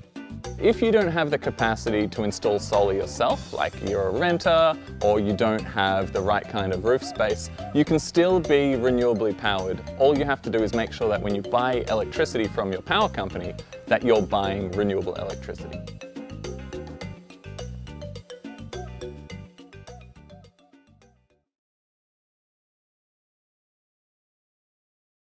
I'm Jan, I live in Brunswick East, and I've used Positive Charge to help me find someone to draft-proof my house. Positive Charge have been fantastic. They put me in touch with the company. I asked them to do initially the doors. Later I got them to come back and do the caulking of every gap in the house. I think it's really important to have draft-proofing done because it's one of the major ways that we lose heat from houses. I save on my gas heating, so that benefits me financially, and it's much more comfortable not having any drafts in the house. I would definitely recommend others getting it done, and in fact both of my daughters have had it done through Positive Charge at their houses, and they're very happy with it.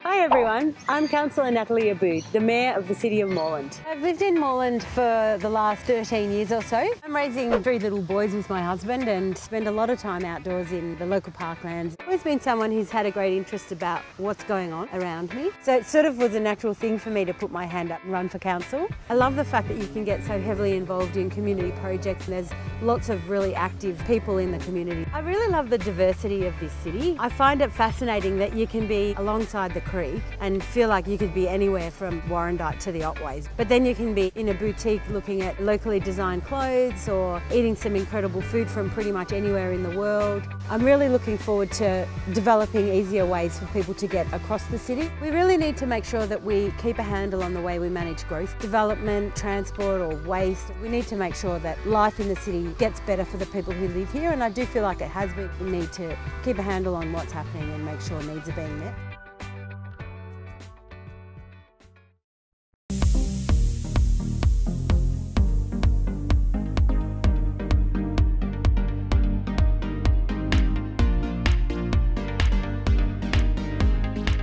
Every club could ask themselves, how am I being inclusive to women and girls? How am I opening our doors and saying, please come in, all abilities, all shapes and sizes. What do you want to be part of? How do you want to be involved? What can we do for you?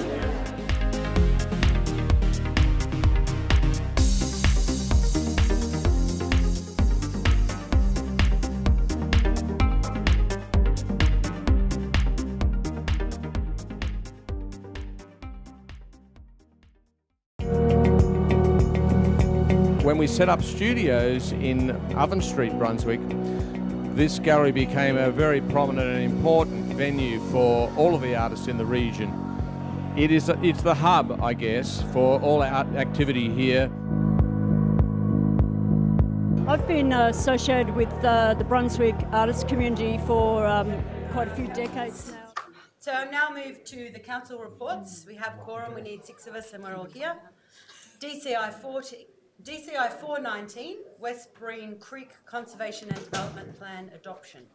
Do I have a mover for this report? Councillor Riley, and seconded by Councillor Dorney. Does the mover wish to speak? Yeah, just briefly, this is a great piece of work in terms of what we're trying to do around open space, and given the report that was released yesterday by the UN on this sort of the equivalent body to the climate change panel, which brought together, I think, 135 countries worth of information about biodiversity. This is just to sort of reinforce the work that we are doing as a council around our waterways, around our biodiversity corridors and so on, that we need to do as much as we can to address this. So this is a great step forward. I want to thank all the officers and the community who've had input into this engagement and commend it. Thank you. Councillor Dorney? I just will read just one part in you know, I'm really excited to stand here and be part of a council that is putting forward an endorsement of such a comprehensive plan to revegetate and enhance the way that we look after our environment and our waterways for an area that has over many, many years been very neglected. Part of that neglect, I will just read a little bit of history. So this Westbreen Creek was neglected for many years, with sections used as a military landfill during the Second World War and afterwards a council tip. As the surrounding area was developed for housing, the flow and velocity of stormwater runoff in the lower section of the creek increased and the channel became badly eroded. Melbourne Metropolitan Board of Works installed an underground drain in the late 1970s, and the natural sections of the creek were filled in as this was usual practice of the time. So moving from that to such a great strategy that really does work on enhancing our open space for this much loved linear reserve and area of open space, which as our summers get hotter, as our rainfall becomes more and more unstable, the areas where we have good tree canopy and where we're able to create wetlands and invest water back into our groundwater, actually creating wetlands and plantings that are helping reduce runoff and some of the impacts of flooding as we get, greater downpours of water. I think I really commend the work of officers around the water-sensitive urban design, and I think we've got some really skilled people in our team that are making some very detailed assessments around how we're actually dealing with water in our city and capturing it where we can to really improve water as an asset, as well as improving how it's dealt with in our stormwater drains and cleaner by the time it ends up in our creeks and water systems. So, yeah, end it there. Thank you, Councillor Dorney. Are there any councillors that would like to speak against the motion? No? I'd just like to add that in this place we often acknowledge that the Wurundjeri are the traditional owners of this land, and we pay our respects, and I think that one of the things that we can learn from the Wurundjeri people, which they did, is caring for the waterways, and I think it's worth acknowledging how important the waterways were to, or probably are, to Wurundjeri culture and Aboriginal culture on a much more general, broad level. And I think that when we undertake projects like this, apart from the obvious respect that we show to the habitat and the outcomes that all of us benefit from in that sense, I think this is when we actually act instead of just using words to show that we are starting to begin to respect the land on which we meet and hang out at the creek. So I think this work is spectacular, and I think it's some of the most valuable work that a council can be doing, and I commend the report and I commend the officers that have put it together. So I'll put it to the vote. All those in favour? Against? And I declare that carried. The next report we have to consider, Councillor Riley? Oh, sorry. DCI 519, Living Melbourne, our Metropolitan Urban Forest Strategy endorsement. Councillor Riley, do I have a seconder, please? Councillor Bolton? Thank you, Councillor Bolton. Look, this is another really important piece of work which really aligns with some of the work we've been doing here. We've now got two MUFs. We've got a Moreland Urban Forestry Strategy, and we've now got a Metropolitan Urban Forest Strategy, and it's quite exciting that we're doing this. We've got one which brings together 32 other metropolitan councils. This Metro MUF is to actually ensure that we collaborate and we work and coordinate together to get more urban forest happening. This comes out of a Resilient Melbourne and a Nature Conservancy program. So it's going to allow us to continue to roll out what we're doing, but we'll also be able to work in coordination with our neighbouring councillors and the broader metropolitan Melbourne. I just mentioned in the last item that the Intergovernmental Panel on, I'll just get the title of this correct because I don't want to get it wrong. The Intergovernmental Science Policy Platform on Biodiversity and Ecosystem Services, the United Nations IPBES, for another want of a better word, just launched a biodiversity report yesterday, which is quite something. It's 132 nations that produced this report after about 3 years.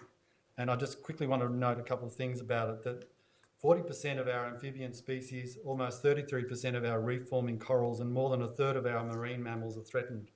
The report also says that human use of land and sea resources are mostly to blame, followed by direct exploitation of animals, climate change, pollution and invasive species.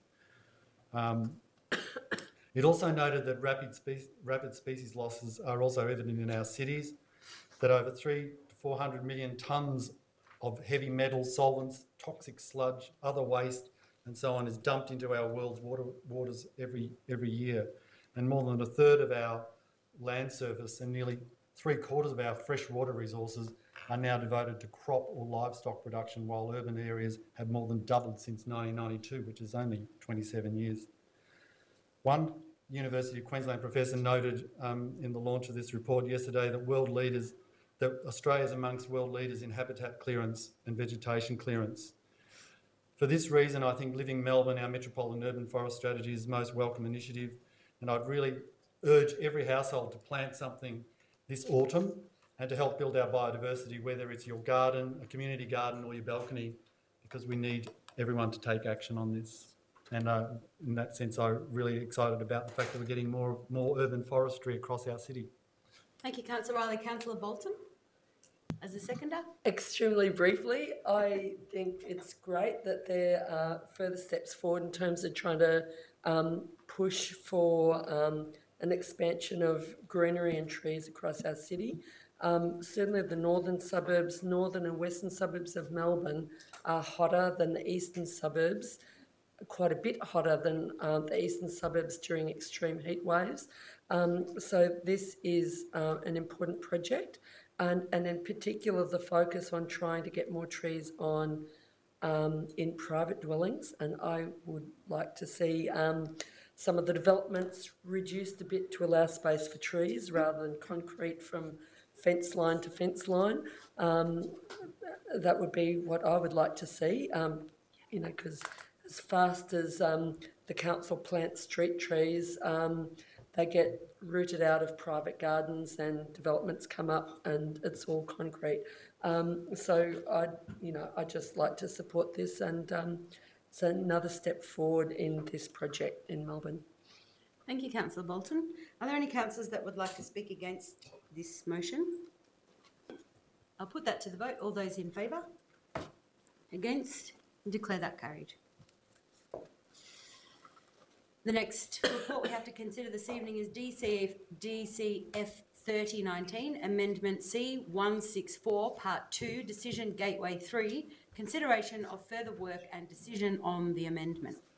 And Councillor Farley's on his feet. Got a perceived... yep. Sorry. Thank you, Councillor Dorney. So I have a perceived conflicting personal interest on this matter. Thank you, So I'd Councillor like Dorney. to be excused from voting. We'll come and get you. Okay, thanks. Thank you.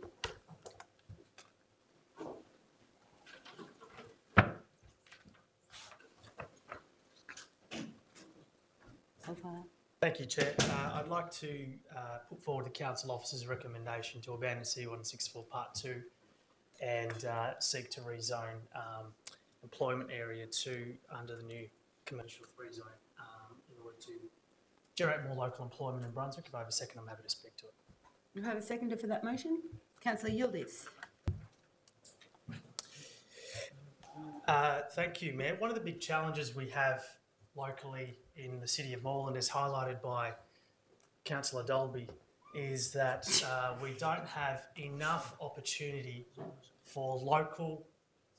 Sorry, Councillor Afanley. Councillor me, Yildiz is sorry. withdrawing his second. Yes. We need to find you a seconder for the motion. I'm happy to. Councillor Davidson. So just confirming that Councillor Yildiz has withdrawn the second and Councillor Davidson is seconding. I'd like to propose a deferral. Maybe we should hear you speak first. Oh, I'd like to go first. I just yeah. wrote deferral.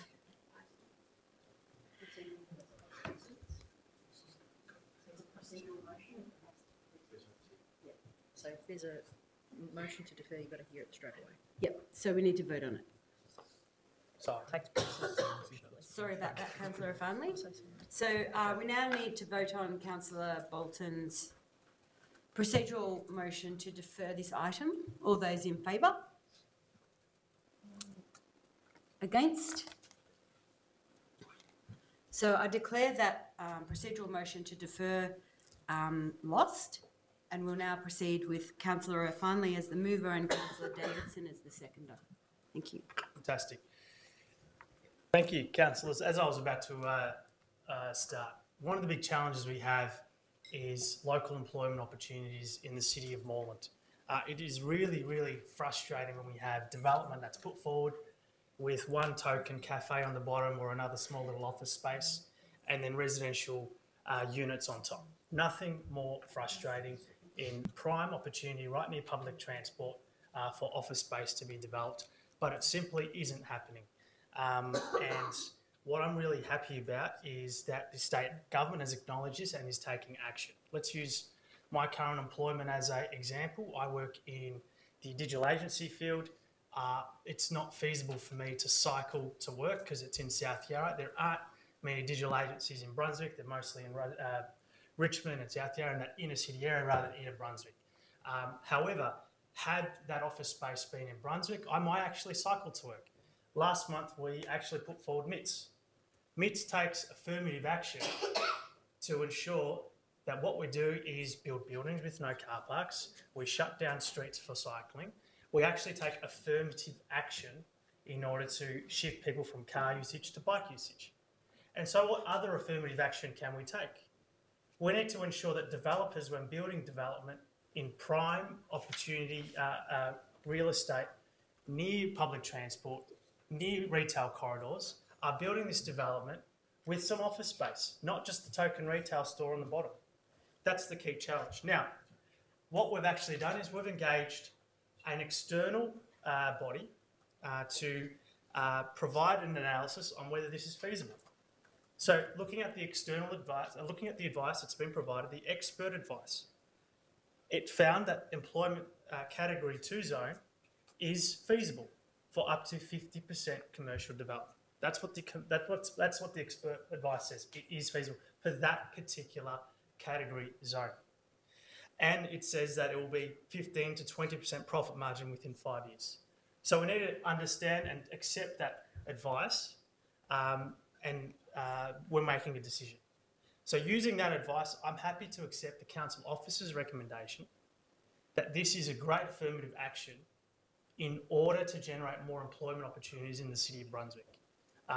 Yes, some developers may say that we won't make as much profit if we build these employment spaces, and that may be true. But we need to take affirmative action to ensure that Brunswick is still a hub of employment and doesn't just become acres and acres of residential development. There needs to be balance. People need to be able to work locally and live locally. Thank you, Councillor O'Farnley. Councillor Davidson as the seconder. I'll reserve my right to speak. Sure. Councillor Martin. So I'd like to rise to speak against this motion. I'd like to foreshadow that I'd like to move an alternative motion that seeks to include opportunities for affordable housing. We've heard from Housing Choices Australia. We know in the reports that we've commissioned that we desperately need affordable housing in our city. I have a motion which is very similar to the officer's motion, except it seeks to essentially write to all of the developers to seek if they can, or the landowners to see if they can seek, if they can include affordable housing as well as commercial components. So I'm happy to talk more about that if this is lost.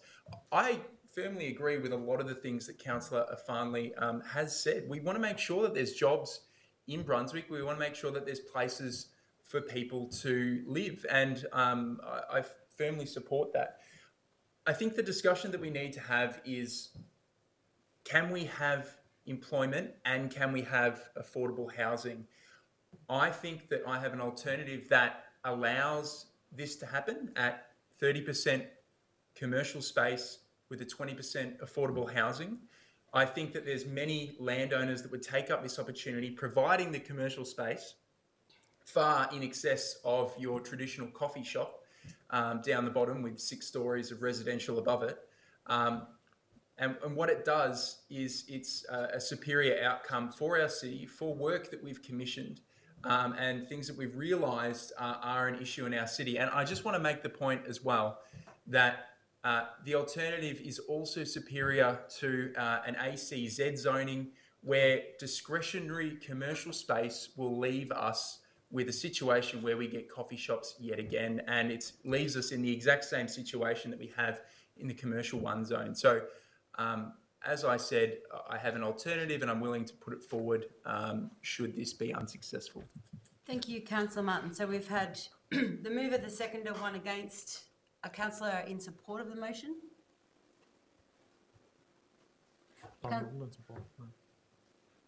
I'm happy to speak in support. Councillor Davidson. And it's very similar to along the lines of Councillor Afrani's initial support of the officer's recommendation. My concern is that we are losing jobs, we are losing employment, and just as Councillor Afrani said, that we need to encourage and promote that. The independent report that shows the percentage and the growth percentage for developers is something that I'm basing my decision on. And that allows for the commercial element to really thrive, for jobs to be created, and for those small businesses and entrepreneurs that want to really start up in Moreland to have that opportunity. I don't want to forego that opportunity for more housing. And I understand the need for affordable housing, I do. And we have a special task force that's set up that's combating that issue and really working well with Moreland Council to look into those issues. But right now we're discussing commercial employment and jobs and growth in Moreland, and I don't want to let that go for the prospect of additional housing. Thank you, Councillor Davidson. Any other councillors like to speak? Councillor Tapanos? I rise to speak against as well. And partly, look, I was very excited when I saw the Minister announce this new zone, but since that time I've had a look at it and I've read up and I've had a look at what some other councils do, particularly down in Stonington, and I don't think it's the desired mechanism that we want to pursue in order to get the outcome that we want. And we have in our council plan, we have previous resolutions on the books to investigate the activity centre zone. And I think that activity centre zone, although yes, discretionary, does give more weight to commercial areas than what we currently have, and would largely still have the same result as what we are seeking to get with this amendment. Some of the differences, some of the reasons why I don't support this is because it's completely inflexible. It says 50% mandatory. So that means when you get a good application that's at 45% or 40% or 30%, you can't approve it. It has to be at 50. And I don't think that's going to get the best outcome for our community, particularly in a decreasing market. We've seen property prices drop. We've seen it more difficult to get financing for these projects. We know how difficult it is to close the gap when you want to do a construction project. And we know that the small amount of money of revenue that is made by the construction could go into one of many community benefits. Environmental sustainability design, good ESD design is something that costs money. Affordable housing is something that costs money. Investments in public realm, doing a pop-up park, in building the footpath next door, investing in the surrounding community also costs money. All of these are good public goods that we want to see. And depending on the location, depending on the application, we want to be able to negotiate those. Now, we won't be able to do that. Commercial space will take priority at 50%. And that means you will get less sustainable design, less good design. That means you'll get more heights. I think it was mentioned before, it's certainly in the report. In order to make this work, you need more heights. So make no mistake, councillors, if you go down this zone, once more, you are trading off more heights for commercial space, and you're leaving no gap in the middle to have ASD, to have public realm improvements, and to have affordable housing. All I'm saying is, let's just ignore this zone. Let's say it was a good idea, but not the best way to implement the outcome we want to see. And let's go continue on the activity centre zone, which will give us that flexibility to be able to get good outcomes site by site. Yes, it's more difficult. Yes, it requires us to make the argument, but our community is worth it. These benefits are worth it. It's worth arguing, and it's worth getting the best outcome site by site. I think if this goes through as it is now, what you'll really have is no development on these areas because no one will be able to close the gap. So you would have a standstill, particularly because the market has slowed. And no, I don't accept the assumptions in the feasibility. Thank you. Are there any other councillors that would like to speak to this? And I have a foreshadowed as well.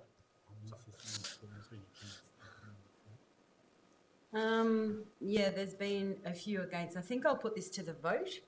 So all those in favour? Are you wanting to speak? Or?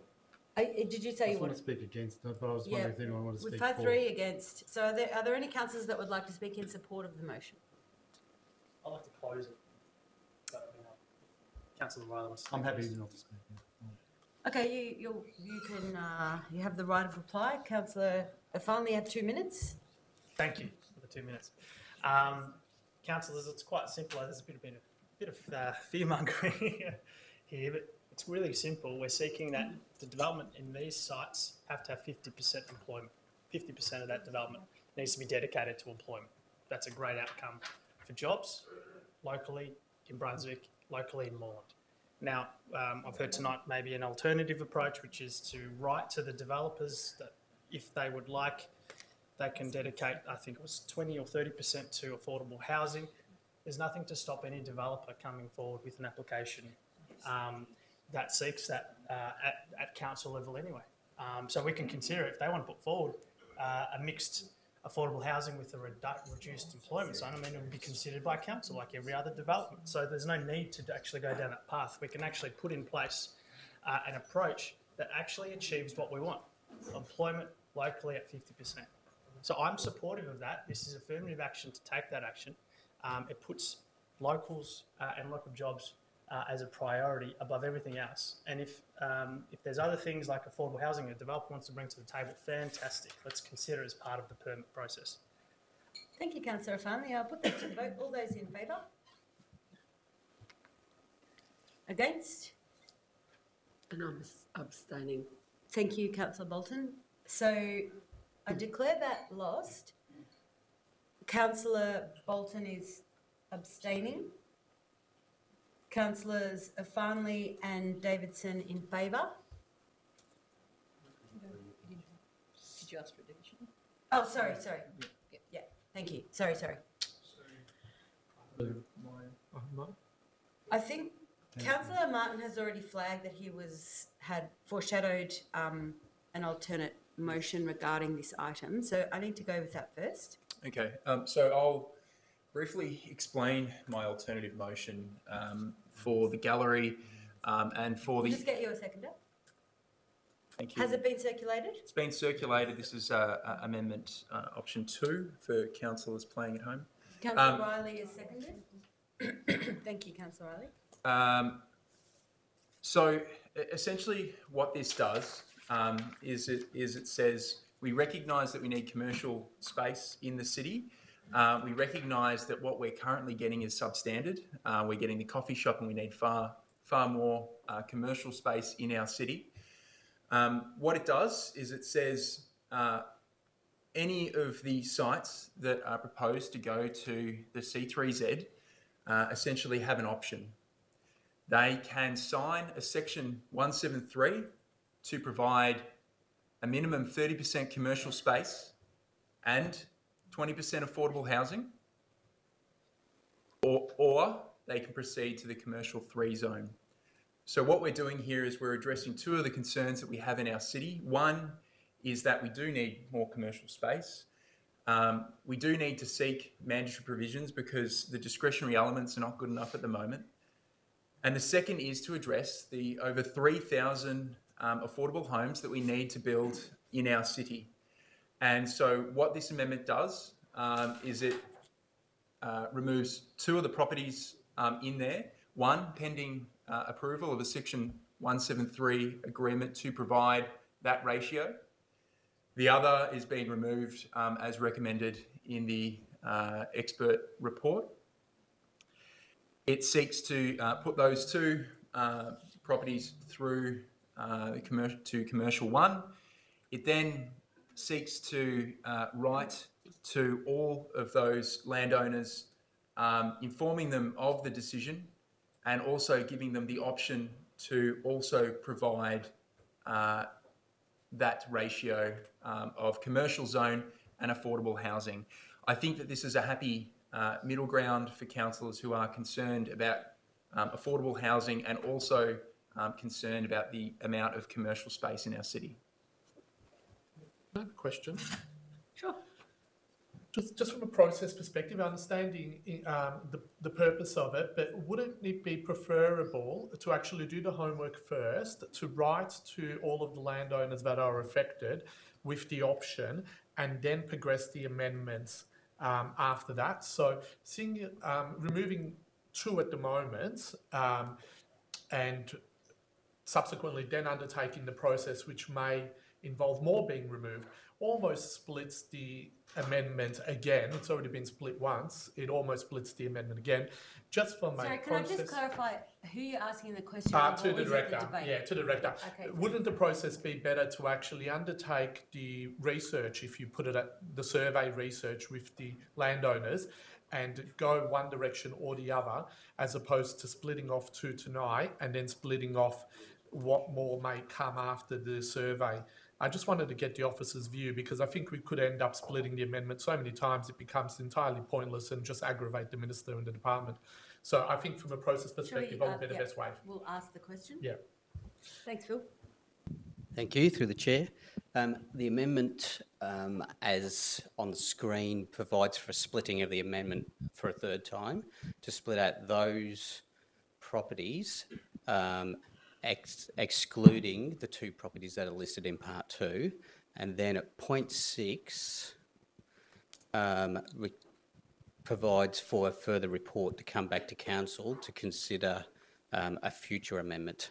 So the splitting out of the amendment, or creating a Part 3 amendment to then abandon the amendment for those properties not in Part 2, and a further report for council to consider a future amendment for the remaining sites. Thank you, Phil. If that answers your question, So- councillor. Preference, but yeah. Thank you. So I've had Councillor Martin as the mover speak, and Councillor Riley, you're the seconder. Would you like to speak to the motion? Yeah. Thank you. I endorse, obviously seconding this motion because I believe this is a good way forward, because we have 3 commercial zones. This is actually addressing the need for industrial land use. It also is addressing our other priority of affordable or social housing in our city, which is obviously, as the questioner earlier tonight outlined, there's a great need for. And even though we are taking some steps, as has been mentioned in the earlier debate, to address affordable housing, it won't be enough to do that with the demand that's needed there. So I think this way forward is a way of actually going towards a commercial 3 zone as that tool has been offered, and that gives us the 50-50 split, but this also gives us an option to consider the affordable housing component as another section of that. So it's a way of transitioning, if you like, or at least allowing those property owners to consider that. And it's quite transparent, and we will get another report about the veracity of that and how it sits strategically and at a policy level of planning. So it gives us another opportunity to consider how that might work. So that's why I'm supporting this. That gives us the 3 options for commercial 1, commercial 2, and commercial 3, and with this other option to be able to accommodate affordable housing as well. Thank you, Councillor Riley. Are there any councillors that would like to speak against the motion? Councillor Tapanos? Look, I have a major problem with the fact that just affordable housing has been listed as a community benefit that we should be considering here.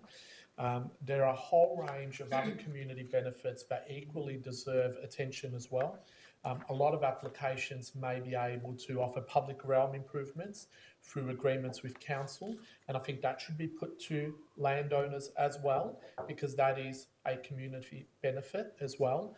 I think that we also need to have a look at environment-friendly design and good quality design, and that is a subsequent community benefit. So what I'm saying here is that whilst you're saying that affordable housing is important, and I agree with you, there are a whole range of other issues that are important.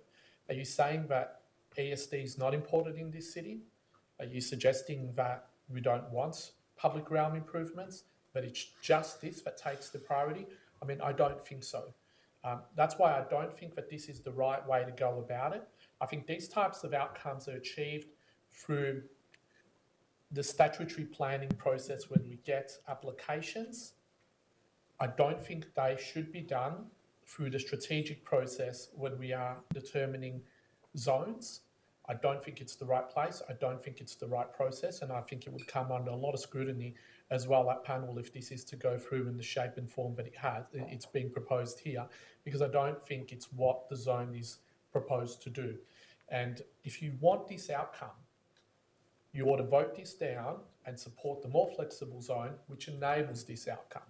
But not just this outcome, also enables you as council, as a decision maker, as a statutory authority, to have the flexibility to be able to determine the best outcome per site based on a whole range of council objectives, which are in our municipal strategic statement and are in our council plan, and it's what we want to see in our city. And that includes affordable housing, but it also includes good quality design, and that includes sustainable design, and that includes adequate setbacks, and that includes adequate heights, and a whole range of other things. So I don't think this is the best scenario. I don't like the process.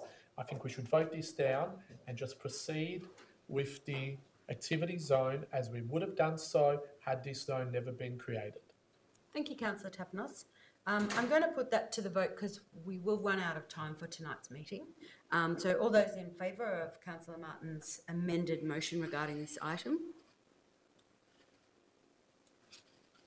Against? And I believe that's one with the casting vote. 1, 2, 3, 4, 5, 6, 7, 8 of us in the room. So all those in favour? 1, 2, 3, 4, 5. Against? 1, 2, 3, 4. Is that right? 4. Yeah, 4. Sorry, but I have the casting vote. So, and I'm voting in favour. Can we have that recorded? Sure. Division. So we'll get a division. So all those in favour?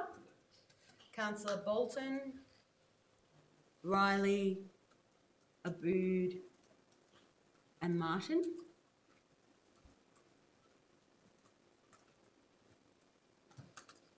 And against?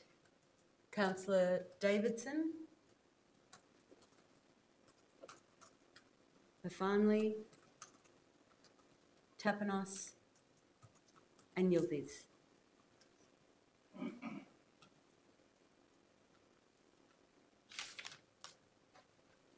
And then do you have to note? Yep, thank you. So I declare that carried. The next report we have to consider this evening is the asset management policy. Oh, sorry, Councillor Dorney back in the room.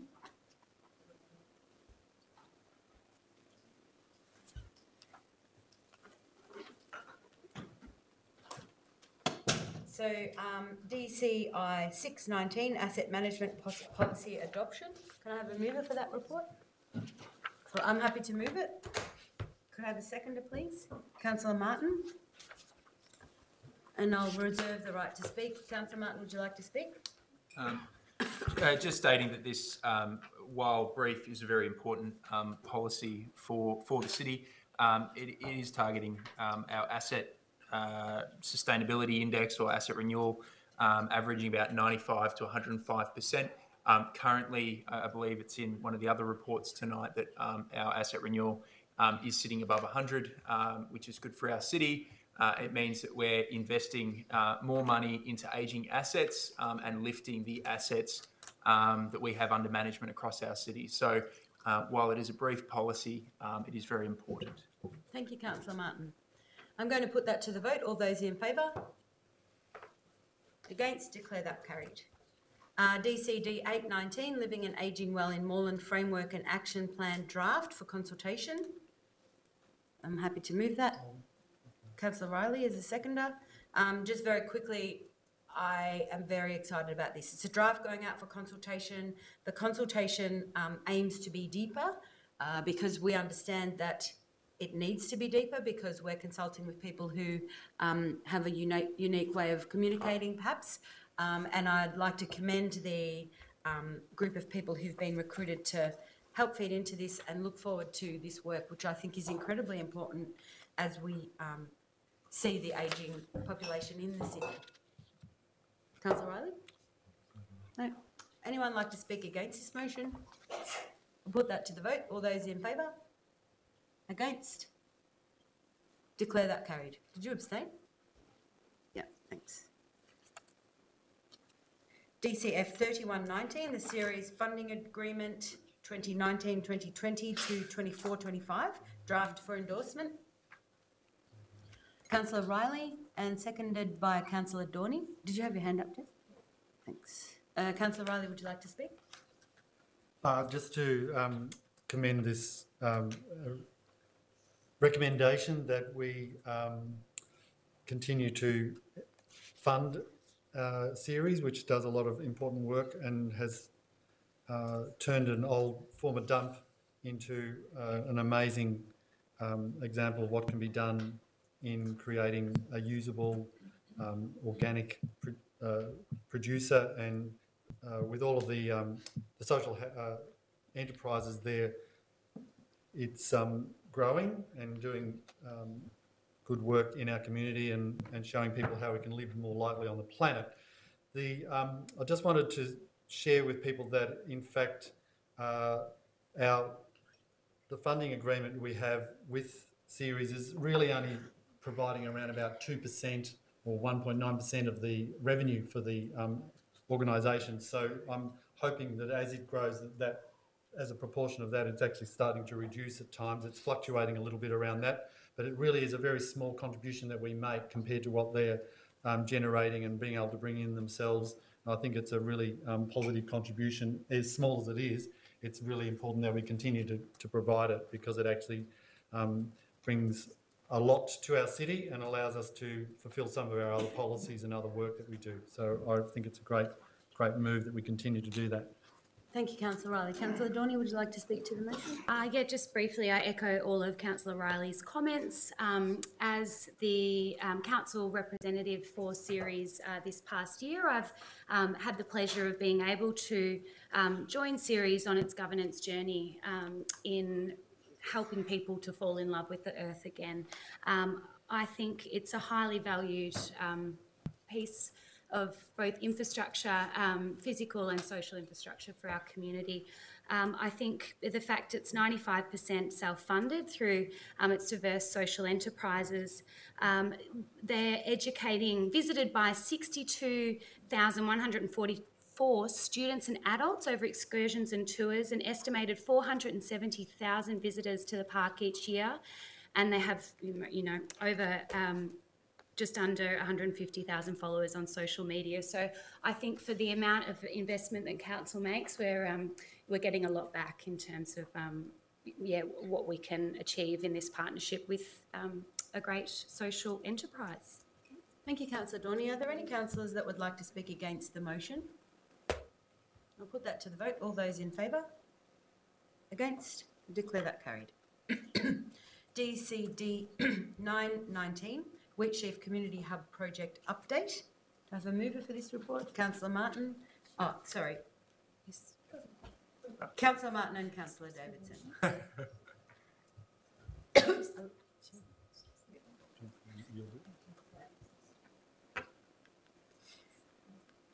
Councillor Martin. Yes, as you can probably tell from the enthusiasm of some of the Northwest Ward councillors on this project, it's something that we've been advocating since the beginning of this council term, and definitely some of the existing councillors late last term as well. Before you go on, can I just clarify at point 2, which councillors are you proposing that we appoint? I believe the agreement was Councillor Davidson as chair, or... However, because my understanding is because I've taken the study leave during that time, I don't want to delay the process. So potentially another councillor can be appointed, and if I'm available, I'll come along. Yep. Fantastic. So I'm happy to nominate myself as chair. Yep. I'm not sure if the other Northwest Ward councillors want to be part of this. Yes, he does. Yep. Yildiz on there. Councillor Thanks Yildiz, for asking, Dave. Kavanagh. Kavanagh, and we need a fourth councillor. Dawning. And Councillor Farnley has nominated Councillor Dorney, and she's agreed. Good job. Well done, team. Okay, go on, Councillor Martin. Fantastic. So essentially what we're looking at here is a real game changer for the north of our city. This is a library, a co-working space. It's going to have co-health, kindergarten, neighbourhood house. I mean, this is exactly what Glenroy needs, and it is really going to look like such a fantastic project once it's complete. I mean, the designs look fantastic. You know, we're achieving some passive design standards. We're fortifying this building so that if future councils come along and decide that they want to go up, they can.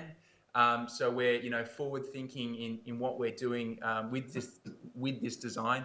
I think it's also a really excellent addition to actually be bringing CoHealth along, which are a very professional outfit, and we're really looking forward to working with them over the following 20 years. So I really do encourage everyone to have a read of this report, check out the designs, and also to really get involved, make submissions, and really help design that space up the reserve there, because it is really going to be something that we as councillors leave as our legacy for Glenroy.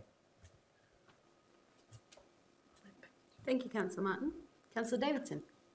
I'll leave it on that note. I really liked Councillor Martin's final comment as our legacy for Glenroy, so thank you. Thank you, Councillor Davidson. Are there any councillors that would like to speak against this motion? Did you want to speak to it? I've sort of more speak to it, but with some questions. I'm a big supporter of the Wheatsheaf Community Hub. I do have some concerns about this motion, which maybe they're unwarranted concerns, but I am a bit worried about the fact that this motion effectively means there'll be 2 community health centres less than 1 kilometre apart in Glenroy. I haven't measured the exact distance, but and I know community health centres are changed. Unfortunately, the whole neoliberal project is forcing them into competition with each other and amalgamating and so forth. So it's not like the old community health centres that were located only exclusively within a municipal boundary. But I'm hoping that what will come out as part of this consultation process is what this will actually mean in terms of community health. Does it mean there'll be a huge competition between 2 community health centres, or does it mean there'll be duplication of community health centres? Will there be collaboration and complementary work between the community health centres? I mean, I actually think this is a real issue with this particular motion. So I'd sort of like to have more understanding.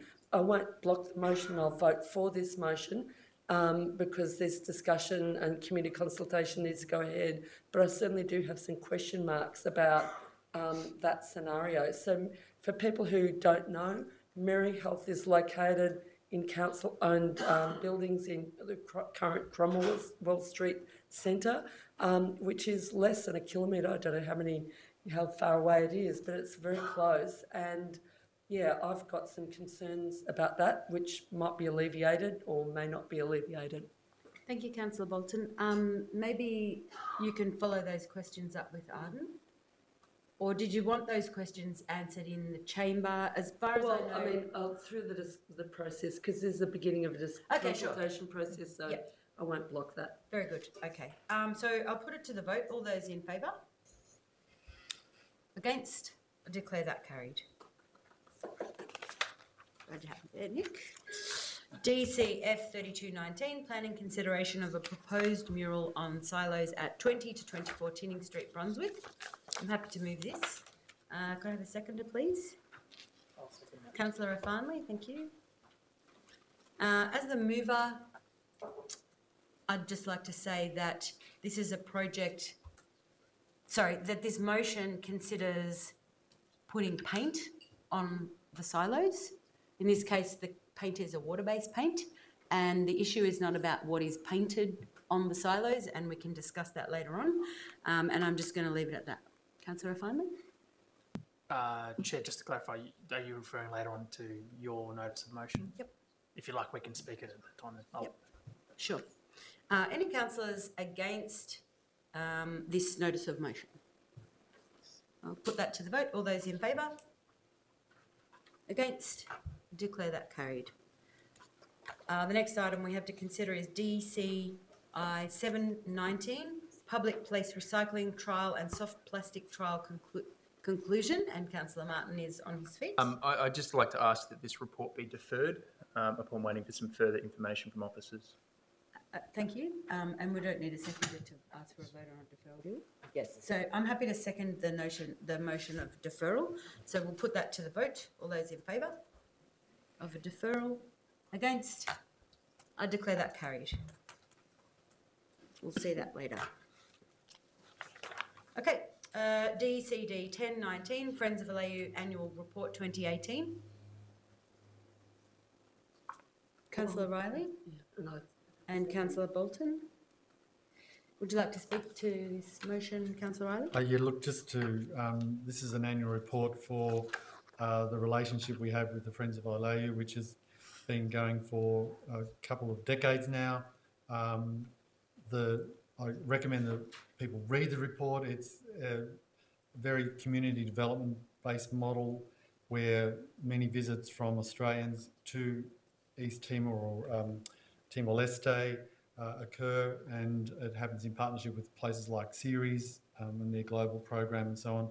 But there are also many visits from Timor-Leste's people who come here and work and learn and study and do scholarships and all sorts of other things with us. So there's this committee of many volunteers does a huge range of work, fundraising and so on. So I just would commend people to read that. The type of partnership is a really valuable relationship with Timor-Leste after the troubles there and the colonisation that was there. And so I just think this is a great way of supporting and having sharing skills, knowledge and energy with another city and another region of that's in the Australian region as well. So I just want to commend the report. Thank you, Councillor Riley. Councillor Bolton? I'm okay. No. Any councillors like to speak against this motion? I'll put that to the vote. All those in favour? Against? Declare that carried. Councillors, I need to ask for a 30-minute extension of time. Councillor Riley has given me a motion and Councillor Martin has seconded the motion, so I'll put that to the vote. All those in favour? Against? Declare the extension of time motion carried. And the next item is DCF 3319, the new Joneses pop-up activation in Moreland, response to notice of motion 4918. Have Councillor Dorney and a seconder. Councillor Martin.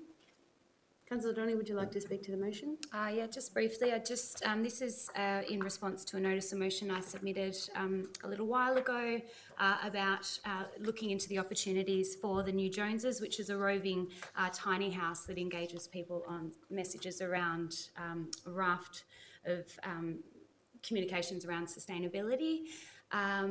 And partnering, to get really clear on what messages council wants to provide and how we can get that out and engage with our broader community in a way that's fun and really approachable.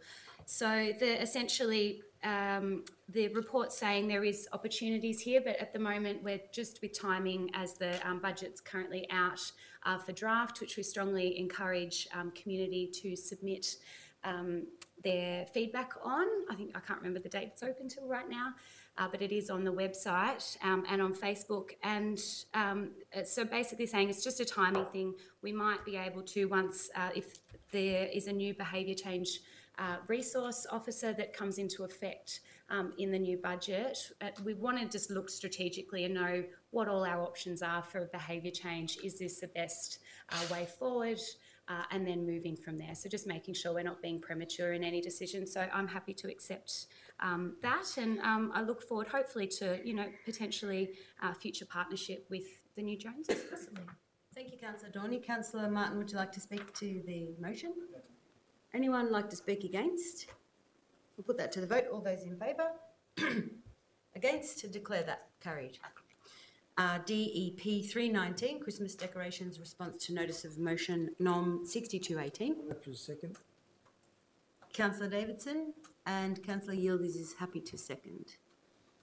Councillor Davidson, would you like to speak to it?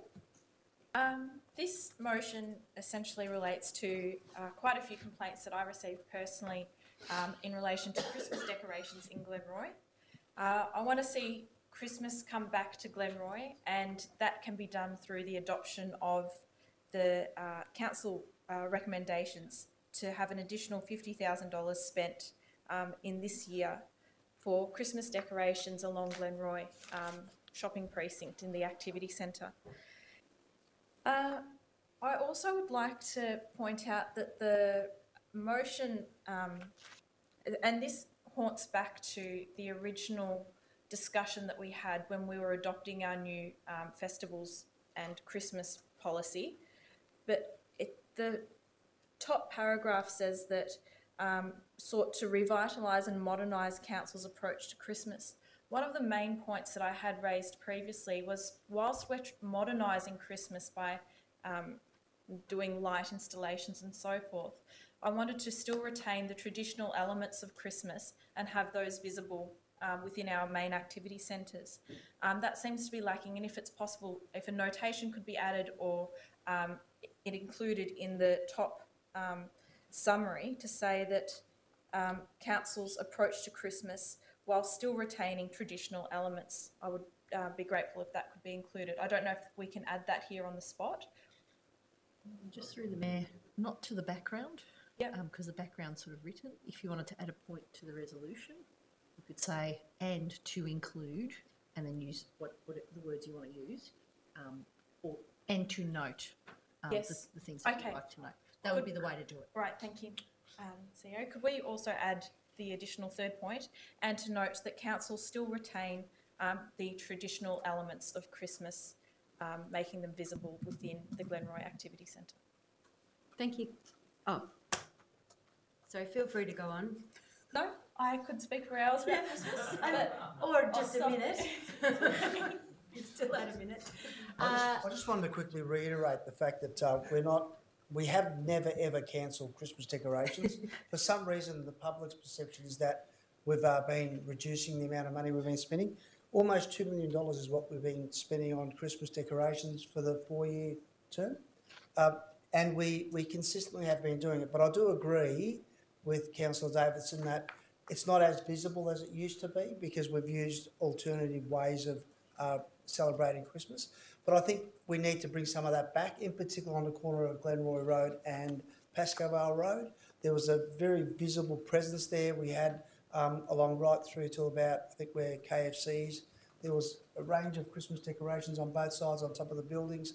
That's not happening as much, but the amount of money that we're spending on decorations hasn't in fact declined, it's increased. So publicly, I just want to make it clear that we will continue doing this because I think councillors embrace and celebrate Christmas as much as our community does. So well done. Thank you, Councillor Yildiz. I'd just like to make a comment about my support for this motion. There's a couple of reasons why I'm supporting it. One is the point 2, which says engages with Glenroy retail traders to establish if there is interest in a centre-wide Christmas-themed collaboration, including a council-led bulk decoration purchase scheme. I think that Glenroy would really benefit from a bit of support for the traders to try and come together and create their own Christmas, take a bit of responsibility for it. But the other reason that I'm supporting it is because a woman called Alicia on the socials, I won't mention her surname, introduced me to a new word, which is omnism. And omnism apparently is the recognition and respect of all religion. Now, I'm not a religious person, but I'm very close to lots of very religious people. And the horrible tragedy that happened in Christchurch has brought me closer to another religious group. And I want to make it very clear that there are no religious groups that I favour over other religious groups. And I celebrate Christmas with my family. You know, we chuck a ham in the oven and do all the things. But I want to acknowledge that for a lot of people, and not me and not everyone, but for a lot of people, spirituality and the connections that people find in their religions are very important. And I have a lot of deep conversations with my husband about this particular topic. And I also think it's very important to condemn acts of harm that are made by religions, and there's no denying that wars over religions are fought as well. But there's a fine line about this stuff, and I'm supporting Christmas the same as I'm supporting this notice of motion regarding these Christmas decorations the same as I support other religious motions that concern religious groups. So thank you for your advocacy for Glenroy and also this particular group of the community, Helen, and I'll be supporting it. Councillor Tapanos? Yeah, quickly, I also rise to support it. And in a way, it's not just about religion, but Christmas time is a family time of celebration where we all come together. And of course, it would be remiss of me not to say a lot of shopping does occur. So there's an economic benefit to our community via creating a very festive environment around our activity centres and our shopping strips. And I think that is a real value with Christmas decorations, and I know the traders always talk to me about how important it is.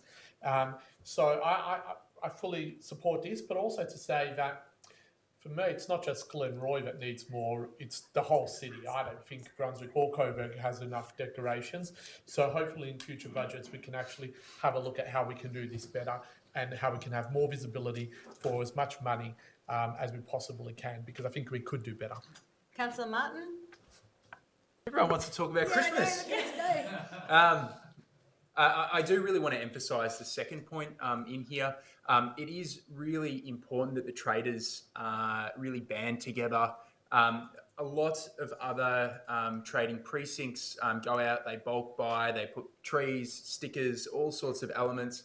I think it's really important, especially for the Glenroy community, that the community goes in and supports the traders and also reminds them to work together to actually purchase some additional things. Council does provide in excess of what we have previously for our Christmas spend. I think it's really important that the traders also put their hand into their own pockets to encourage people to the precinct and to enjoy the Christmas period. Thank you, Councillor Martin. Councillor Davidson? Sorry, this is a little bit out of order, but I was hoping to also just add that a report come back to a council briefing about the engagement with the traders, just so we know where we're up to and how well they're engaging. And you're okay with that, Councillor Yildiz? Yeah, 100%. Yep. Great. Thank you.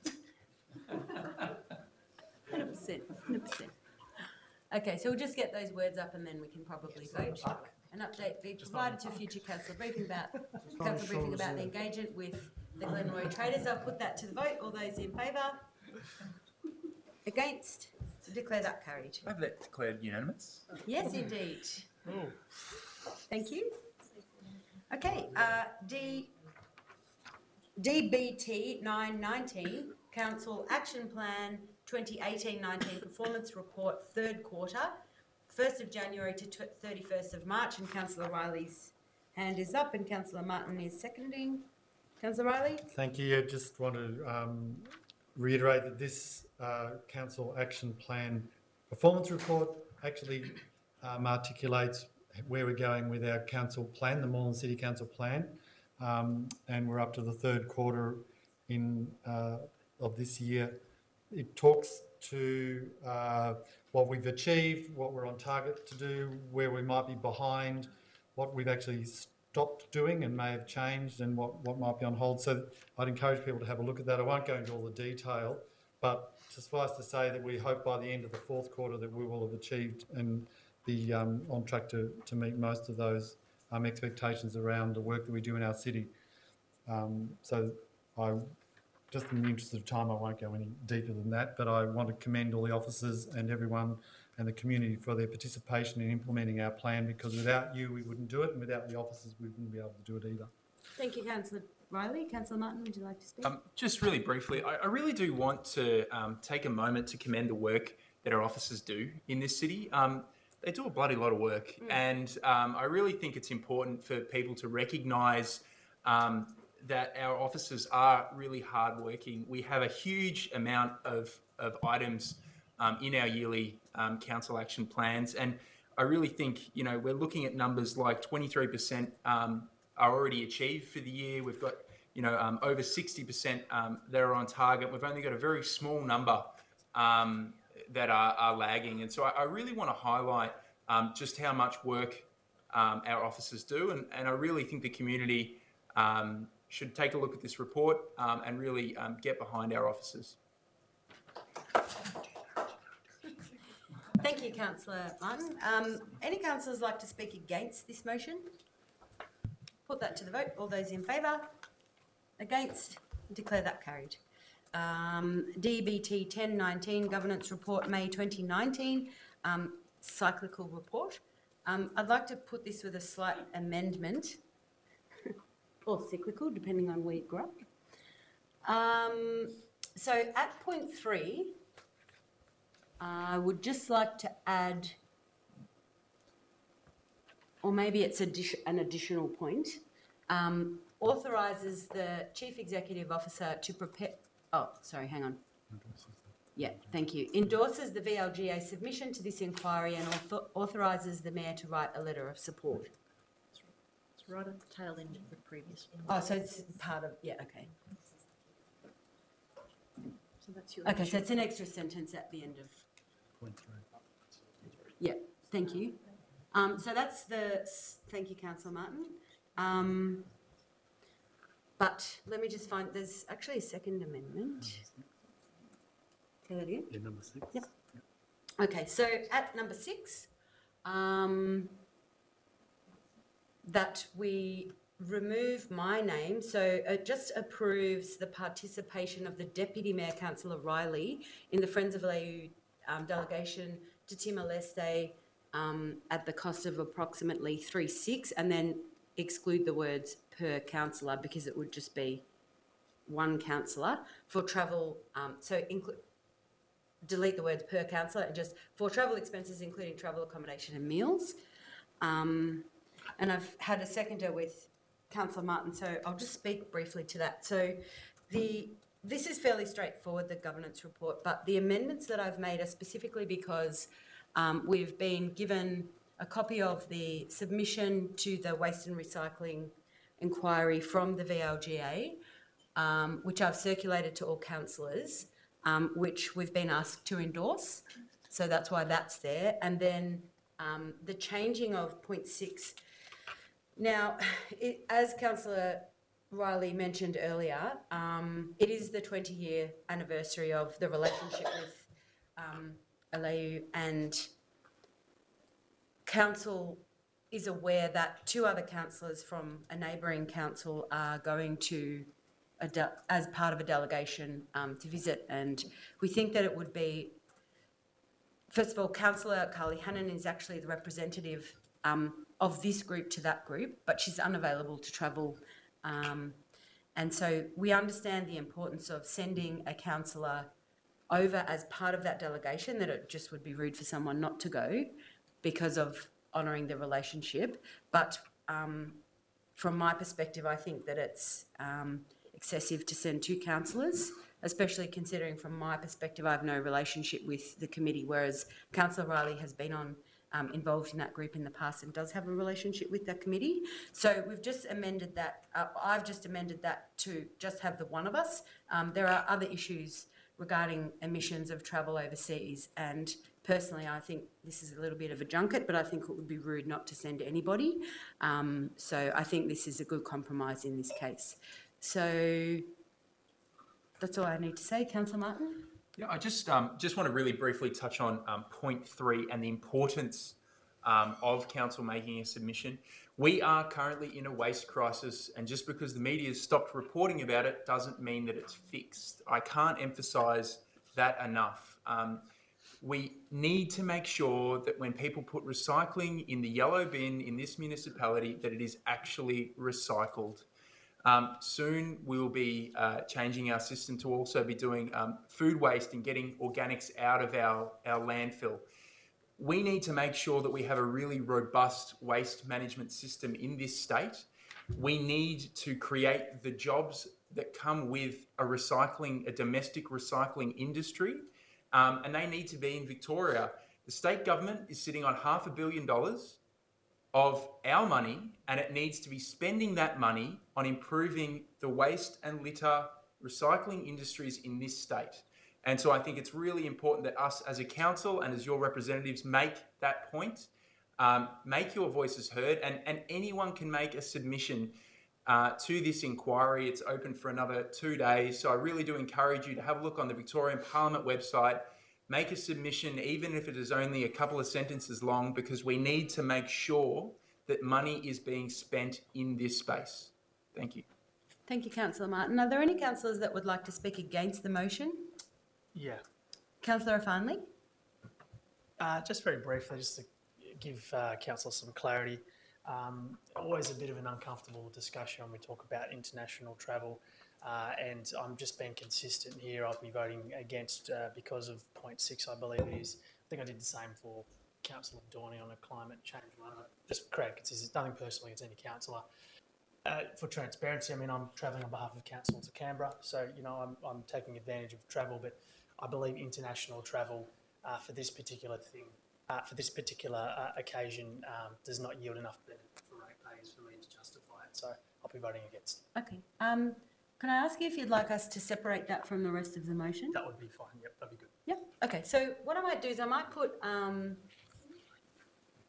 pull out number 6 and ask that councillors vote on 1 to 5 of the motion that's concerned with the governance report, and I'll put that to the vote now. So all those in favour? Against? Declare that carried. And if we could now vote on item 6, I'll put that to the vote. Can I just? Yep. I mean, I'm going to have a complete opposite view. I mean, this relationship is quite important, and I know the value that we do get out of it, and how much money we do invest in Allow. So I don't think it's not appropriate. I think it's very much appropriate, and I would ask the Mayor, as the Mayor of the City, to lead this delegation and maybe reconsider, because I don't think just the financial reason for me, I would like the Mayor to go. I think it would be great to have our Mayor at this delegation and to lead it. So, I mean, I just put that out there to show some support. I don't think it's a lot of money in the scheme of what we spend in Timor-Leste. So, something for you to consider. No. Yep. Thank you, Councillor Tapanos. I'll speak briefly in favour of it, because I think it's good, but the only thing that I've got a question on is consistency. Because in the past, when a councillor wanted to go into state, it's been such a big issue. We've made such a song and dance about it. But tonight we're sending 2 councillors overseas, and it's like, that's fine. And good, no issue, because I'm sure those councillors are going to bring back some very important information. They're going to get a lot of self-satisfaction out of it. But also, as councillors, I think it's important that they go and see different communities. But when something like similar to this comes up again, I just hope those councillors can see the benefit for other councillors going on such, I won't say excursions, because it's not really an excursion, but on visits similar to this. Thank you, Councillor Yildiz. I just want to point out that, yes, as a council, one of the first things that we did was reform our expenses policy. We put a cap at 6,000 to stop councillors going on basically junkets all over the place. This motion is in line with our expenses policy, that anything above that amount comes back to council for a decision. So it is in line with the policy. If any other councillor wishes to go on an excursion anywhere, they can bring it back to the chamber and we can vote on it then. Thank you, Councillor Martin. Councillor Bolton. Actually, I'm usually the one opposing council spending money on trips anywhere and trying to trim that back. But in this is a very particular thing, because this is a sort of an it comes out of a very long-standing arrangement and commitment and solidarity between this local government community here in Moreland. It's not just Moreland, it's Hume Council as well, with this particular community in Aliu. And maybe it might seem a long time ago now, 20 years ago, some people might have forgotten, but there was such an enormous movement across Australia in support of the Timorese that lots of local councils all over Australia built relationships with different communities in East Timor, because it was like a scorched earth, like it was like a huge massacre that happened in East Timor, and the country was basically, levelled, basically. And I think because Moreland has been participating in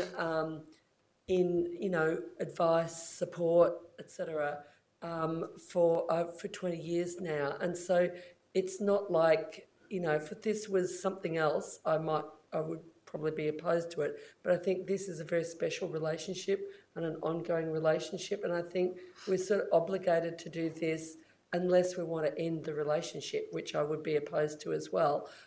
This is sort of just really simply part of what we're doing with Friends of Aliu. Thank you, Councillor Bolton.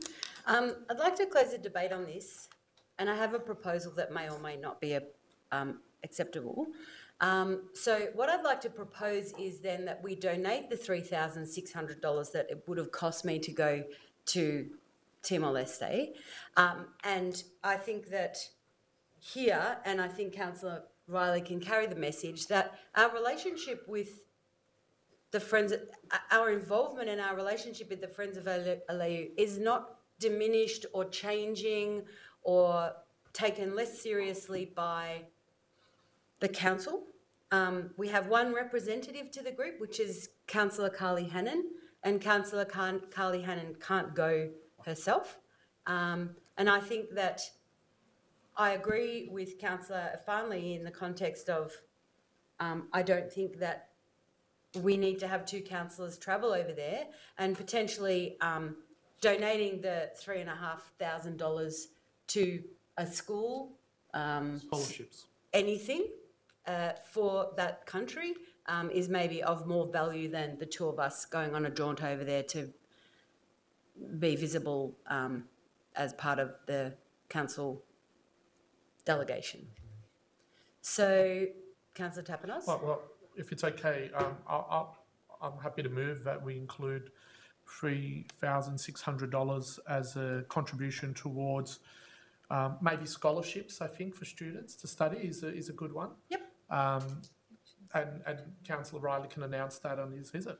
And I'm happy to incorporate that into that point.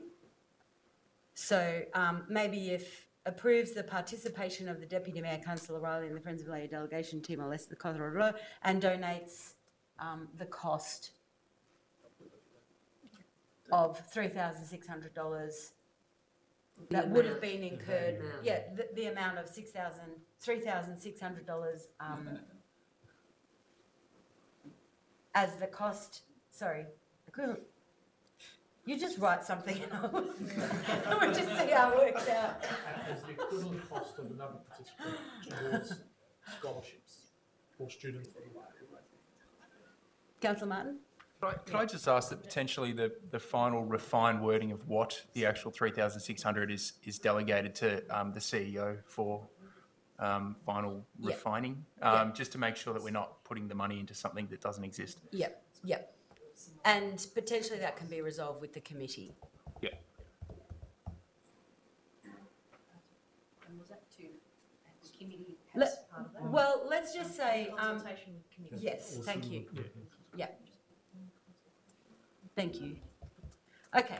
I think we can put that to the vote. So the point 6 now, all those in favour? Against? Declare that carried. Thanks, John. Okay, let's keep going.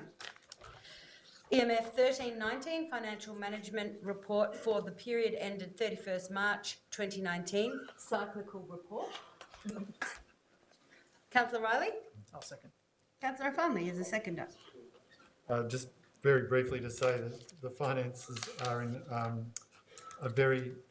continue to be in a good situation. I won't go into details for the sake of time and recommend people to have a look at that, but I want to thank the officers and all of the units for their work in managing our finances and keeping them in a very strong and healthy situation, which helps us with our forthcoming budget and the next year ahead, because some of those funds that we are managing will be able to help us to achieve some of those goals that we talked about in our council plan earlier. Thank you, Councillor Riley. Councillor Farnley?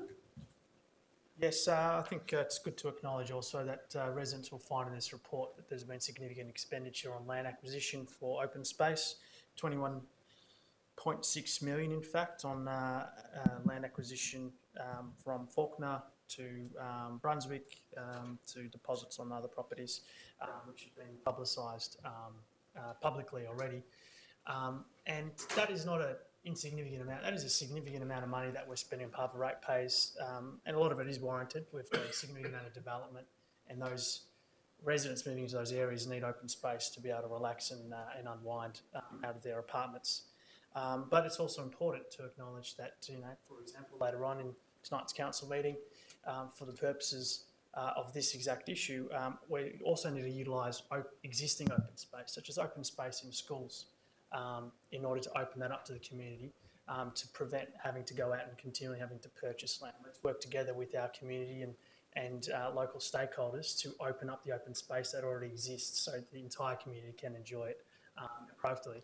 Because that 21 million is only a start. We then need to invest in actually creating those parks. So it's a significant expense, and we need council officers to be able to proactively be working to look at other ways to actually open up space that already exists but is locked away. Thank you, Councillor Farnley. Are there any councillors that would like to speak against this motion? I'll put that to the vote. All those in favour? Against? I declare that carried. I'm wondering if we can put EMF 1419, EMF 1519 and... Okay, thank you. Confirm that. So I'll now move to EMF 1419, Vic Track site at 331 Barclay Street, Brunswick. Do I have a mover? Councillor Riley and Councillor Martin. Councillor Riley, would you like to speak to it? No. Thank you. Councillor Martin? No. Thank you. Anyone would like to speak against? We'll put that to the vote. All those in favour? Against? Declare that carried. EMF 1519, proposed discontinuance and sale of right-of-way enclosed at 1 Essex Street, Brunswick. Councillor Riley, Councillor Martin. I'm happy to nominate myself as the chair, unless the mayor wishes to be the chair. No, that's fine. Along with the other ward councillors for South Ward. I think it's the most South Ward. 1, 2, so 3. Councillor, we need another one. So Councillor Dorner, Councillor Tapanos, and if they're agreeable to that, and then one further councillor, if some other I'd like to councillor. nominate Councillor Farnley. Do we need 4? Yeah. Yes. You need 4? Are you agreeable to that, Councillor? I would be more than happy, to be honest. Thank you, Councillor Farnley. Very good. I love the way we work together. Thank you. Would you like to speak to the motion, Councillor Riley? No. Councillor Martin, would you like to speak to the motion? No. Thank you. Anyone like to speak against the motion? I'll put that to the vote. All those in favour? Against? Declare that carried. EMF 1619, proposed discontinuance of 2 government roads enclosed within the Brunswick South Primary School. Oh, time extension. Sorry. Could I have a motion to extend time by 30 minutes? Councillor Bolton and Councillor Riley. I'll put that to the vote. All those in favour? Against? Declare that carried. Thank you, councillors. Councillor Riley, putting your hand up for EMF 1619. I'm happy to second it. I just want to briefly speak to this because I'm more than happy to celebrate the fact that we're going to get rid of a couple of roads that run through the middle of a school after hundreds of years of running the school. And anything that opens up our road space to schools or other purposes, I'm more than happy to support. Thank you, Councillor Riley. I don't need to speak to it. Would anyone like to speak against this motion? I'll put that to the vote. All those in favour? Against? Declare that carried. DCF 3419, contract 780T, Bonwick Street Streetscape Upgrade Tender Report, Council Action Plan item. Councillor Farnley. Happy to second. Oh, Councillor Bolton. That's right. Okay. Councillor Farnley, would you like to speak to it? Was it Councillor Farnley who moved? Yes. Yeah. Sorry. It was Councillor Farnley and me as the seconder. Was it? Okay. Go. This is formalising the council adopted budget from 2 budgets ago our second budget to proceed with the Bonwick Street upgrade, and I hope that now that this has been resolved, that we'll have shovels in the ground. Thank you. Thank you, Councillor Farnley. I'd just like to add some delightful news that I heard about this project, which is that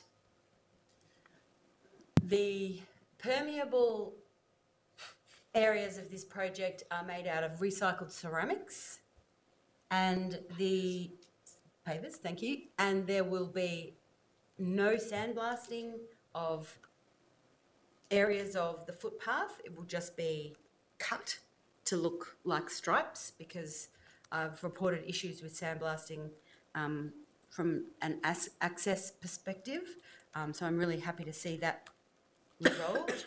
And also that although it would be great if we create a market for recycled plastic street furniture, the fact that we're using recycled wood in this case, which has a softer kind of appearance, and we're really looking at trying to beautify this area, I think is commendable as well. So just, you know, we talk about ESD. I think that the detail of this project, which we weren't actually aware of initially, and it has been proven to be of a great standard, is worth highlighting. So, but even just the fact that Bonwick Street is going to look better really soon is fantastic. So I commend this work.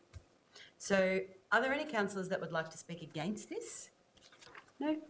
I'll put that to the vote. All those in favour? Against? Declare that carried. Thank you, John.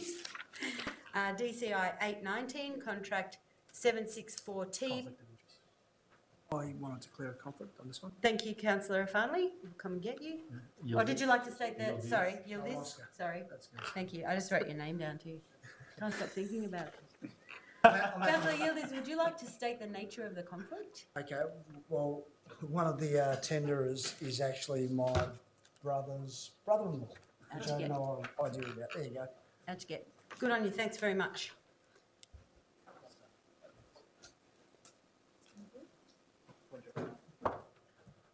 Oh, we're running out of time. It's true. Okay, DCI 819, contract 764T, panel of building trade contractors. Do I have a mover for this report? Councillor Bolton? Councillor Martin seconding. Councillor Bolton, would you like to speak to it? Councillor Martin? Anyone like to speak against? Yes. You'd like to speak against? Yes. Okay, go if you like. Sorry, just clarifying. Thank you, that's okay. Look, I wanted to express my concern that we simply don't have enough competition as part of this panel. I'm concerned that on some of the trades and services we only have 2 organisations to consult with, and these are for contracts that aren't an insignificant amount. We consider these small amounts, but that could be up to $200,000. So a $200,000 job would only go to these 2 different trades for a quote. Now, yes, there's the opportunity if we feel that it's not competitive to go outside of those 2 trades, but I don't think it's good governance to pass something that you don't really believe in, and I think we need more competition from the start and have more organisations involved. Now, we need our executive and directors to be working more proactively to engage businesses to be part of this process. Need to be thinking outside the square around how we can engage local and other Melbourne-based tradesmen to be part of work that is constructed in Moreland City Council. And for that reason, I don't believe enough work has been done to create that environment here, so I'll be voting against. Thank you, Councillor Farnley. I don't expect Councillor Bolton, you want to close the debate as the mover? No. Okay, I'll put that to the vote. All those in favour? Against? Declare that carried. If someone could grab Councillor Yildiz. Thank you. And we'll now move to the notices of motion. And the first notice of motion we have is NOM 1519, update on notice of motion 1318, Moomba Park Primary Open Space. Thank you, Councillor Farnley. Thank you, Councillor Abboud. This is a fairly straightforward notice of motion. Over 12 months ago, this council resolved to work... Just get you a seconder. Councillor Bolton, go for it. No worries. Over 12 months ago, this council resolved to work constructively with Moomba Park Primary, identifying that there's valuable open space for the Northern Fawkner community. That open space was open to the community only a few years ago. Unfortunately, it's been locked away. Now, I don't have much information on why that was the case, and the community doesn't know either. But so, on behalf of the community, this notice of motion was resolved by this council to work proactively with that school. Between April 2018 and February 2019, there wasn't really much action. That's almost an entire year. So we need a bit more transparency on behalf of the community in terms of what is actually taking place and what are we doing to work constructively with that school. A little earlier, I highlighted an issue that we have where we're spending $21 million to acquire open space, and then we'll be spending more to convert that into parks, which is perfectly legitimate. I'm not delegitimising that at all. But we then need a strategy to say that, well, what open space can we identify that already exists, that is caged away, and that we can actually open up to the community to also enjoy, to kick a footy on. This is a space, for example, when I was younger, I used to run around in and play with friends locally, and I'd like to see that return back to the Northern Fawkner residents. Thank you, Councillor Farnley. Councillor Bolton, would you like to speak? I would like to say just a few words. Prior to Councillor Farnley coming on council, the community actually approached the council to open up this space in a collaborative way. I actually moved a motion on council to do that, and it was lost. So I was very pleased when Councillor Farnley put a motion up, which was passed. You know, the fact that this is a community and a school community that wants to open up to the public and share their space, I think is a great thing. And I believed then, when I first put up the motion, that council should embrace that opportunity, and I still think that. So, yeah, I support the motion. Thank you, Councillor Bolton. Are there any councillors that would like to speak against this motion? No. I'll put that to the vote. All those in favour? Against? Declare that carried. Notice of motion 1619, transparency measures recycling in Milan. Thanks. So I want to move the motion as stated. If I have a seconder, I'll speak to it. I saw Councillor Bolton first. Sorry, Councillor Yildiz. Thank you. So this motion is rather brief. It's in response to a few resident concerns, also in response to a 60 Minutes documentary exposing some in the industry essentially dumping recycled content in developing nations. It really is completely irresponsible that we are dumping what is supposed to be recycled, what is supposed to be turned into new products. We're dumping it on vulnerable nations, vulnerable people, and we're basically in a situation where we're polluting their environment. We're also exposing them to harmful toxins, especially when these things are being burnt in an open space, and it's just simply not good enough. What this motion does is it seeks to write to our waste contractor, and that is Visy Recycling. It seeks to ask the following questions, and that is understanding the percentage of plastic products that they recycle in-house, asking whether or not themselves or any of their subsidiaries export plastics offshore, asking Visy if they support a container deposit scheme and domestic recycling industry, both of which this council has been advocating for a number of years now. And what we'll be doing is we'll be getting the responses that Visi give us, and we'll be putting it on our website for our residents to look at and to understand. Thank you, Councillor Martin. Councillor Bolton? Yes, I do very much support this. My understanding is it's not just the, SKM, but Visi has been implicated in the recycling scandal, but that hasn't really been public. So I definitely support this. I mean, just last week there was a protest outside the Australian Embassy in Indonesia over Australia sending its rubbish to Indonesia and causing a total toxic mess for people in Indonesia. So there are a whole lot of places where Australia is just dumping its rubbish, and we need to stop exporting this stuff. Thank you, Councillor Bolton. Are there any councillors that would like to speak against this motion? Put that to the vote. All those in favour? Against? Declare that carried. The next notice of motion is Notice of Motion 1719, Message of Peace and Unity mural on Brunswick silos. I'm putting this motion, thank you, Councillor Yildiz, as a seconder. Now, initially when I submitted this notice of motion, it actually involved the sum of $3,000, which was aimed at going towards the cost of the mural.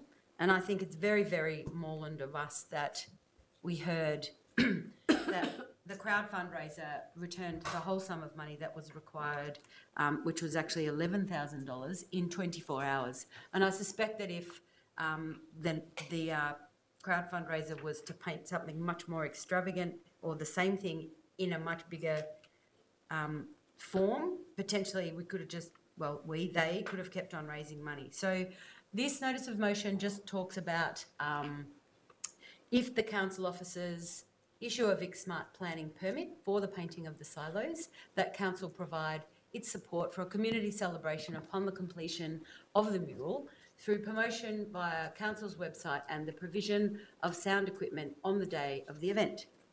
Now, what I want to say about this particular motion and the comments that have been made about objection to the mural is, like Councillor Bolton, none of those objections have reached me. I think that it's a misnomer that people in Moreland don't support each other and that they don't support the Islamic community and that they don't support art, and that a guy who owns a silo is more than entitled to put whatever he pleases on it, and that there are a group of people who will financially throw in to help make that happen. In terms of the Vic Smart planning permit, that is specifically aimed at resolving whether paint can go on the silos, the same as when that notorious man who is involved in football wanted to paint a woman on his garage. The same type of permit was, a similar type of permit was required. It's about putting paint on the silos rather than what's to be painted. But I think it's very important that we consider that of all the world leaders that have existed in my lifetime, and possibly yours as well, apart from maybe Gough Whitlam, who's kind of been flayed alive anyway, there's not many people who became a household name for good acts. And certainly women in the political sphere get a really rough trot. And I think that the fact that there is a woman in the political sphere anywhere, and especially in the Southern Hemisphere, who's done something so remarkable straight off the cuff as supporting a group who were in absolute turmoil in her country, the country that she governs, should be recognised. And I understand that there are many, many people in the Australian community and beyond who also do great acts, but this was aimed specifically at that particular great act that happened across the ditch. And anybody, I would encourage anyone in the community and beyond to raise funds and paint silos for any other heroes that they see fit to make legacy to. So I'm very proud to have submitted this, and I hope Councillor Yildiz, you'll echo my sentiments. My one little question is there a cost to council to have that celebration? Not really. It's minimal. It's just What are we talking, $100, $200? Can I respond? Yeah, thank you. So no actual costs. We're just lending equipment and promoting on socials. Just in case we'll call for the wireless tomorrow. The wireless. Love it. The wireless. Councillor Tapanos. Yeah, thank you. I rise in support. I think the previous motion dealt with the technicalities of the heritage overlay, but really this one is about our support for the message. And for me, it's a beautiful image of love, tolerance, diversity, multiculturalism, everything that we stand for. And it goes along with our motto of one community proudly diverse. I think it's a very moving and touching image, and it's a great addition. I'm disappointed that it's a New Zealand Prime Minister, not an Australian Prime Minister, but I guess I'll express my disappointment at the ballot box in a couple of weeks' time. Good luck with that. Having said that, I think it's a lovely image and one we should all be supporting and endorsing, and encourage other councillors to speak up in regards to the message, because it saddens me to think that there are those in our community that disapprove of that message and would rather spread a message of hatred and division. And that's not what we stand for, that's not what our community stands for, and we need to be saying it publicly that we welcome our diverse community, we celebrate it, we support it, and this image is very appropriate and a lovely image, and we would be very lucky to have it in our city. I must also say about the artists as well, I don't remember her name, I must admit, but I remember reading a little bit about her, and she's done some fantastic work on similar silos right across the world, and we're very lucky to have her commission a piece in our city. Thank you, Councillor Tapanos. Before I ask for other speakers, I just want to remind everyone that we have about 12 minutes to finish the meeting. Otherwise, we're back tomorrow night. Can we put it to the vote? You asking that it be put? Yes, please. All those in favour of the motion being put? Put that to the vote. Hang on, Dale's just putting the motion. All those in favour of notice of motion 719, message of peace and unity, mural support, put that to vote. All those in favour? Against? Clap. Is that declared as unanimous? It can be declared as unanimous, thank you. Okay, so notice of motion 1819 has been dealt with, and I'll move on to notice of motion 1919. Councillor Bolton. So this motion is about Gandolfo Gardens, and it is a motion calling on council to work with the level crossing removal project to seek alternative sites to store as much of the LXRP heavy equipment as possible to reduce the need for LXRP to cut down the mature trees in Gandolfo Gardens. And Councillor Martin has already notified me that he'll second. Councillor Bolton. Okay, great. So I'll speak to it. Now, some people may or may not know, but Gandolfo Gardens is, I think, over 100 years old. These gardens on the western side of Moreland Station were a result of a community campaign where residents raised money to create this reserve in 1911, 1912.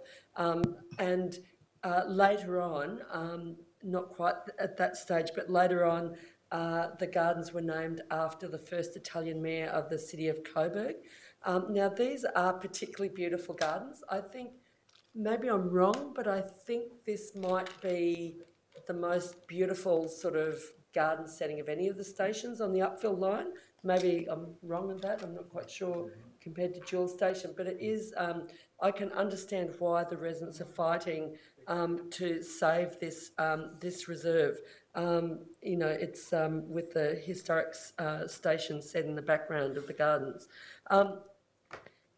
Residents have been alarmed, especially when the signs for the gardens mysteriously vanished.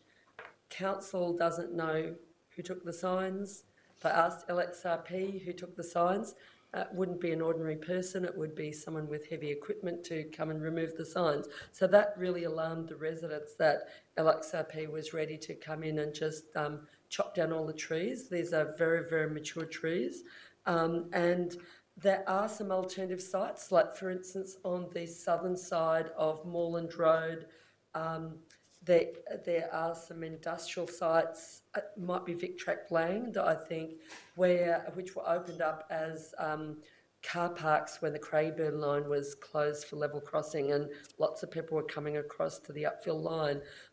Now, there might be some other sites as well, apart from those ones, but this is a motion to try and push LXRP to seek an alternative site and save these gardens. Thank you, Councillor Bolton. Councillor Martin? Yeah, I just think it's really important to note that, and I'm sure we'll see in a moment, that all councillors strongly support the protection of these trees. As a council, we've brought in new local laws in this council term to add in additional protections to trees right across our city, and it's something that as a council group we really feel strongly about. Unfortunately, this site is on Vic Track land, and the Minister has the Major Transport Projects Facilitation Act at their disposal. But we will be doing everything that we can as a council within our powers to protect this beautiful little strip of land and really be encouraging the LXRP to use the existing vacant areas going forward. Thank you, Councillor Martin. Are there any councillors that would like to speak against this motion? I just wanted to add one quick thing. I think it's an important motion because it recognises that Council has a priority over established canopy, and I think that should be part of the argument. We've talked about the, urban heat island effect and how we act towards, alleviating that. But also that now that we've heard, I think it was yesterday or the day before, that the rail will indeed be elevated, I think that the existing canopy also works towards blocking the visual bulk for quite a lot of the residents on the west side of the track. So thank you for your motion, and I'll be supporting it. So I'll put that to the vote. All those in favour? Against? And can we have that recorded as unanimous, please? Thank you. Notice of motion 2019, lighting in Richards Reserve, Coburg North. Councillor Bolton. This is a motion from me. The council investigates installing lighting in Richards Reserve, Coburg North, and on the path from Charles Street to the reserve, so that the park is usable in the evening after people finish work. I'm happy to second. Okay, well, this motion is following on from a petition that was presented at the last council meeting. Council created a wonderful dog park at Richards Reserve, and residents are really happy with it. But now that winter's come on, people who go to work and come home, they find the park's unusable because it's totally dark. So this is a motion the council investigates installing the lighting that residents have petitioned council for, so that the park is usable after dark. And I felt that a motion was necessary because when we passed our lighting policy, it stipulated that that parks wouldn't be lit at night, that wasn't necessarily what made the parks safer and so forth. But this is clearly an exception to that, something that maybe we didn't foresee, that dog owners who are working full-time are going to be walking after dark, and therefore they need lighting to be able to see and to be able to use the great space which council has created for them. Thank you, Councillor Bolton. In the name of time, I'll reserve the right, but are there any councillors that would like to speak against this notice of motion? I'll put that to the vote. All those in favour? Against? Declare that carried. I'll now move to notices of rescission. And as there are none, I'll move on to foreshadowed items. Councillors, do you have any items that you would like to foreshadow that may be the subject of a notice of motion for the next council meeting? Okay. I now move to urgent business, of which there is none. So then I'll move on to confidential business. So I need a motion, please, to close the council meeting to the public in accordance with section 89(2) of the Local Government Act 1989. And I see Councillor Riley and Councillor Martin's hands are in the air. So I'll put that to the vote. All those in favour of closing the meeting? Against? Declare that carried. I now declare the council meeting closed to the public at 10:57.